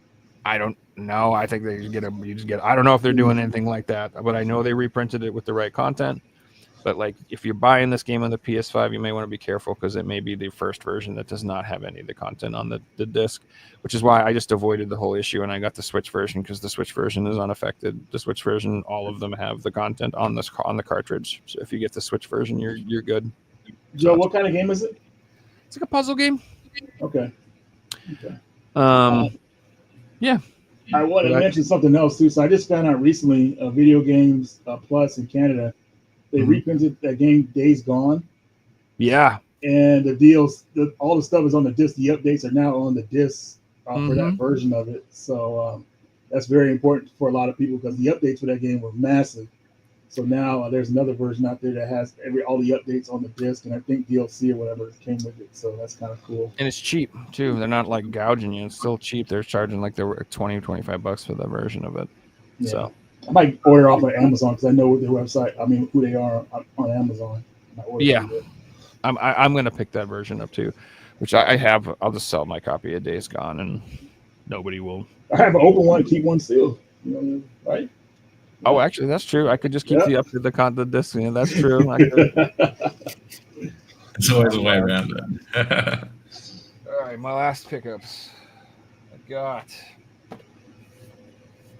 the 30th anniversary controllers. 2 of them, nice man. That's what I'm talking about. That's Heck a yeah. flex. I got 2 because you know how it is. At first, I was like, "What if I want to open one?" Exactly. And Yeah. then I need to keep one sealed on the shelf, so I have 2. But I don't know. Maybe I'll actually like give it to some nice person I know who didn't get one or something. Do you have the Astrobot one? I do. 2 of them? No, just one. Damn. That's the one I really No. wanted, man. So I have the God of War, Final Fantasy 16, Spider-Man 2, Astrobot, and my favorite, Concord. I have the Concord controller. Let's go. Wow, dude. Oh, I kind of like that now. I don't give a shit. I thought that controller looked dope as fuck. The actual controller, it looked like an 80s arcade Atari themed. It looked like, to me, like an Atari themed controller, like a Tron or something. So I was like, I want to See, I think that controller will be worth something down the line, not the game. Though. I've already noticed the price of the game's already dropping. Well, when I was shopping on Walmart, they had the game. They were selling Concord for $51. You could buy it and ship it to your house. They were like, "You want one?" And I was like, "No." But that's interesting that you have them because I thought You should buy it and then complain that it doesn't work. Well, I could be, Refund you you. know, maybe when you add it to the cart, it gets sold out or some shit. I don't know. I bought this game for my kid and it didn't work and it ruined. I did get the. I got a Portal too. Oh, nice. Oh, wow, they made a class. I forgot they made a classic for that one. This was like a last minute impulse buy. Wait, It was like I was sitting there that day when everything went up for sale. And I was like, is that the I classic don't version of want the any- Portal? "What's that?" Is that the classic version of the Portal or just a regular Portal? No, it's the 30th anniversary. Okay, wow, that's cool, dude. So it's got like The packaging's so nice. So it looks just like the controllers. It's got the great theme. It's got the right classic buttons. It's Heck fucking yeah. sweet, dude. Although I'll be honest, they just announced an all black version. I don't know if you saw that. Oh, really? It looks fucking sick. I don't want that one, to be honest. I don't know this one. I don't know. I don't think I'm ever gonna open this. Just be straight up. I don't think I'm ever gonna open this because I have a Portal already. So And- there would be no need to open it then, yeah. There's no need for me to open this. This is just a collector's piece. So Okay. I don't know. I might flip this in a couple years or something. Depending on how you feel, yeah. Yeah. Right on, man. Like I Shit. said, it was an impulse buy anyway. It was like the 30th anniversary, and like I was like, I'll just get this stuff later. Then the FOMO started hitting me. I'm like, oh, what if the portals, they're not for sale later? Like, what if they're not? Because I thought that all of this would be in stores. I thought like it would all be at Walmart, all be at Amazon. And I was like, let me just get one just in case. And I went in and I ordered mine like 10 minutes before they sold out. Like, no shit. Like, I ordered it and like 15 minutes later, they were all sold out of the portals. And I was like, oh, thank God I got one. But now I have one. I'm like, do I really need this? I don't know what the fuck I did this. So, No, I'd rather be in your situation because I didn't get anything and now I regret it. So I wish I just went and bought all the random stuff and didn't try and get the Pro console. I don't know. I could not justify the PS5 Pro or the Slim. Like I cannot There's justify no games purchasing that really utilize a reason to have those. I mean, at least the Pro, of course. You know. It's just a lot of The money. Slim made no sense to me buying a console that you then had to go and buy a disc drive for. Like, Yeah, it's like, I don't what is going on? own games digitally. I can't play any of my games that I've been collecting for 10 years, you know. Yeah. I'm not like sophisticated enough to tell the difference anyway. Like, you know what I mean? Like you could put like all the games side by side on the same TV and be like, which one's the Pro and which one's Yeah. I don't fucking know. Yeah, I really can't tell. don't. I guess wrong half the time. It's like the same thing like people like who drink wine and they can tell me it all tastes like stinky feet to me. I don't fucking know. You could give me a $300 glass of wine or a $5 glass of wine. Shit tastes identical to me. It's one of those things literally that am for not people that discerning bought them day one, they can probably notice, but it's also that like placebo effect. Like you paid the money, so you want to notice. Oh, yeah, it looks better. Yeah, because Sure. I paid $2,000 and it has to look better, you know. Yeah, see that? Where like the jump from PS3 to PS4 was, you know, I haven't seen a bigger jump since then. Like I didn't get that feeling when I bought my PS5. Yeah, remember Watch Dogs? How crazy that game looked when it came out. Yeah, the trailer looked amazing. The game. No, man, they did a super jump with that. But you're right, man. The jump with the PS over the PS4, the PS3 was insane. But somebody did mention that the portal now has streaming on it. Yeah, that's a cool thing. They updated it, so now you can play games if you have a PlayStation Online account without actually owning a PS5. Wow, that's insane. So how does the portal work? I mean, if you have a disc system, will it only play the game that's in the disc drive when you're like playing away somewhere, like if you're out of town or something? Or what's on your digital digital drive. library? Yeah. So it's like really more. It's better for like people who have a digital system. Then I guess. Yeah, it's not suited for people who have physical collections because you gotta have the game playing, right? You can't Right, just you gotta have have the the disc in there. I feel like if the game is well, yeah, I guess they could get past that somehow. So yeah, I guess it makes sense. So, yeah. So I don't Digital use library. mine for remote play though. Like I never like take my portal out out and about and use it.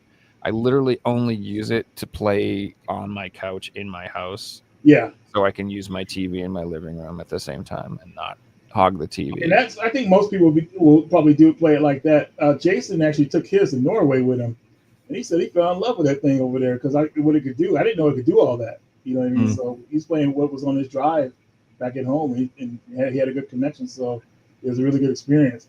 I thought about getting one. I'm still thinking about getting one. I just don't want to pay $200 right now for it. So I may wait for some kind of like used one or something like that. So Well, my thought though, Reggie, is if I was going to do that, I'm just going to bring my Switch. I have so many games on the Switch. I have so many That I is haven't played, true. and if I go on a trip, that's what I'm playing. I think what I'm going back to when it comes to that because I wanted to play Final Fantasy VII Rebirth so bad when it came out, and I did, but I had to leave town for like 2 weeks. So I was Mhm. speeding for that game. I was like, man, I wish I could play this game portable, and that thing would have been perfect for me at that time. But I did get to come back home and play it. But man, I wish I would have got to play it out of town because I would have had a great time. But yeah, more than likely, if you're going out of town, you're taking something like your Switch with you because that's what I do. Did I tell you guys I almost lost my Switch? No. Dude, Ouch. insane story. I'll tell you guys real fast. So when I was at the hotel, well, when I was going to the airport, I was going through TSA. They wanted to check my bags or whatever like that because I had my laptop inside the bag, so I took my laptop out. But they didn't ask me to take out my Switch or whatever like that. So I thought I had left it at home. So my Switch is not here. And come to think about it, when I was at the event, I was like, where's my Switch at? But I didn't notice it at the time. But I did take it out at the hotel. But then it fell behind the refrigerator or something like that. So yeah, dude, I didn't even know it was there. I thought I had left it at home, and then I had the TSA story to confirm it in a way. But what happened was I left my phone in my hotel when I was driving to the airport, so we had to go back, and I had the guys go up and look for my phone in the room. They ended up finding the Switch instead of my phone. I was like, "Whoa, dude, this is insane!" Wow. So I got my Switch back. Thankfully, the hotel guy found it, and I went back and up in the room, and I found my phone, and I was good to go. So Nice, dude. yeah. That would have Yeah, been no. awkward when the security guy comes down. He's like, "I didn't find your phone, but is this yours?" Yeah, and the phone was right on the on the bed. Like it was just you could easily spot it, but he probably just thought about some like spaces where people would lose stuff at. So yeah, it was just crazy. Whew. But yeah, I got it safe and sound. And right now on my Switch, I'm playing a survival horror game called Homebody, which I think you I guys just should try ordered out. that from Limited Run. Yeah, I missed out on it, man, because I just didn't feel like playing for the pre-order when it's coming out. They're gonna have the physical in March, so I might just wait for it to come out and then look for it. Unless Joe, you got two. You get two. No, I didn't get We to, love Joe for extra copy. But yeah, it's a good game. It was on sale for $5 on the Switch digital store, so I picked it up. It's pretty twisted, Joe. I think you'll like it when you get to play it, man. It kind of scared me a little bit because you're in a confined area. Well, yeah, I'll just let you play it and find out. But yeah, got my Switch. Everything's okay. Pretty badass, man. Well, I'm glad it worked out. And man, that was quite the hell of a pickup session we just did, boys. Yeah, I knew it was going to be a while. I'm like, I haven't had a pile this big for a long time. That's what I'm saying. That's why I was like, we got to do a show soon. Otherwise, I'll never get through pickups. That'll be the whole show next time we do it. Speaking of next show, what is that? should I know this? Who we got next? I think it's Tiger Chainsaw, right? Oh, nice. That'll be cool. Yeah, I believe yes. So on December 5th, we have Tiger Chainsaw joining us. He's got a YouTube channel. If you've never heard of him, he's really cool. I like his channel. He does gaming content. He also does interviews with a lot of people in the industry and stuff like that. And I would encourage you to check it out. We're going to be doing it on Thursday. And then the following week, we are going to have Cold Nights Gaming on as well. And then maybe Project Retro Games at some point. Maybe we'll get them on. Maybe we'll Project see. Retro Games. Well, maybe we'll get them, man. 2025, 2026. We'll see. Jeez. And then we have one more donation from Jedi Ryan. Yeah, Man, thanks, thank you for all the support tonight, Jedi. That was really awesome, man. I bought a PS5 years ago, and I just bought a PS5 Slim, both for $500 with disc drive, total of $1K. Yikes! Which is the price of a PS5 Pro. With a Yeah, disc that's what I'm saying. Like consoles get cheaper. It's twice the price. That makes no sense. Like I know it's a Pro, but you know, even the Slim is more than what my original cost of a disc drive. You know, that's wild. We got no competition. That's why they feel like they get away with this, because Microsoft's going up the Game Pass direction. So now Sony's doing whatever they want, seeing what sticks and everything. So it really kind of sucks that they're doing that. Yeah. It is what it is. Where everything's getting more expensive. So you know, hey, you don't like it, don't. You know, if it's not for you, don't buy it. Don't like it, don't buy it. And you know, the PS5 Pros are just sitting on shelves right now. So at some point, they're going to drop the prices on the damn things. Mhm. But like to me, it's like I don't know. They've hinted at PS6 being backwards compatible with PS4 and PS5. I think it will be. If it is, then I'm really not interested in the Pro. I don't give a shit. Well, another thing too is that I just noticed this, that you guys heard about the whole Dino Crisis fiasco on the Plus account. Like you don't Yeah, it was free if you owned It's annoying. 10 years Well, ago. what was crazy was when they fixed that issue, they made it available for $9.99 or whatever it was. I had bought that game on my PS3 PSN. So any games that they make backwards compatible that you've already bought on the PS3 store, you have access to on here. So I got Resident Evil and Dino Crisis I could play with That's trophies sweet. if I want. Now, I'm not gonna I mean, be like if you buy something digital, you should own it forever. yeah, It especially if shouldn't you're on be, that "Oh, network I with bought that this system, back in right? the day and now it's gone because it was on a different console. You know, Yeah, and I it's crazy. like going on Steam and seeing games that I bought 10 years ago that I still got, and you know, Exactly. so, and with that you get DLC items and like skins and stuff, and you can turn around and sell them on the Steam marketplace and actually make money from these old games that you had, which is cool. Somebody said pros for performance, not graphics. Yeah, man, but nobody cares about games performing better that were like 4 or 5 years old, man. They want some new stuff that performs really well. Yeah. That's the thing. I want a game that doesn't work on the PS5. You need a PS5 Pro to play it. Yeah, Because exactly. Something to push. Yeah, limitations, you know. exactly. Well said. Anyway, well guys, said. I think we'll call that one a night. Thanks so much for watching. It's been a blast. Heck yeah. As always, please like, share, subscribe, all that YouTuber crap. Check out Radical Reggie's channel. Check out Figsy's channel. Sub to my channel if you want, guys. I need only 900 more to get monetization. We're almost there. But yeah, thanks for watching all, and we will see you guys next Thursday. Have a good one. Peace. Later.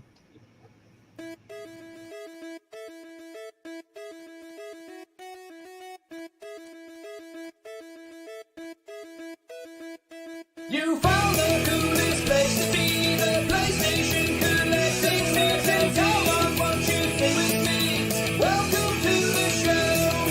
Gather round the boys and girls, collectors from around the world. Let's show the people what they need to know. Welcome to the show. Gonna talk to guests, only got the best. Gonna put their knowledge to the test. Gonna laugh and eat, gonna make a treat. Gonna show you things you've never seen. Gonna sing a song to the break of dawn. Gonna rock this party all night long. So come on everybody, let me see you dance. Get yourself ready, you know one more chance. You found the coolest place to be.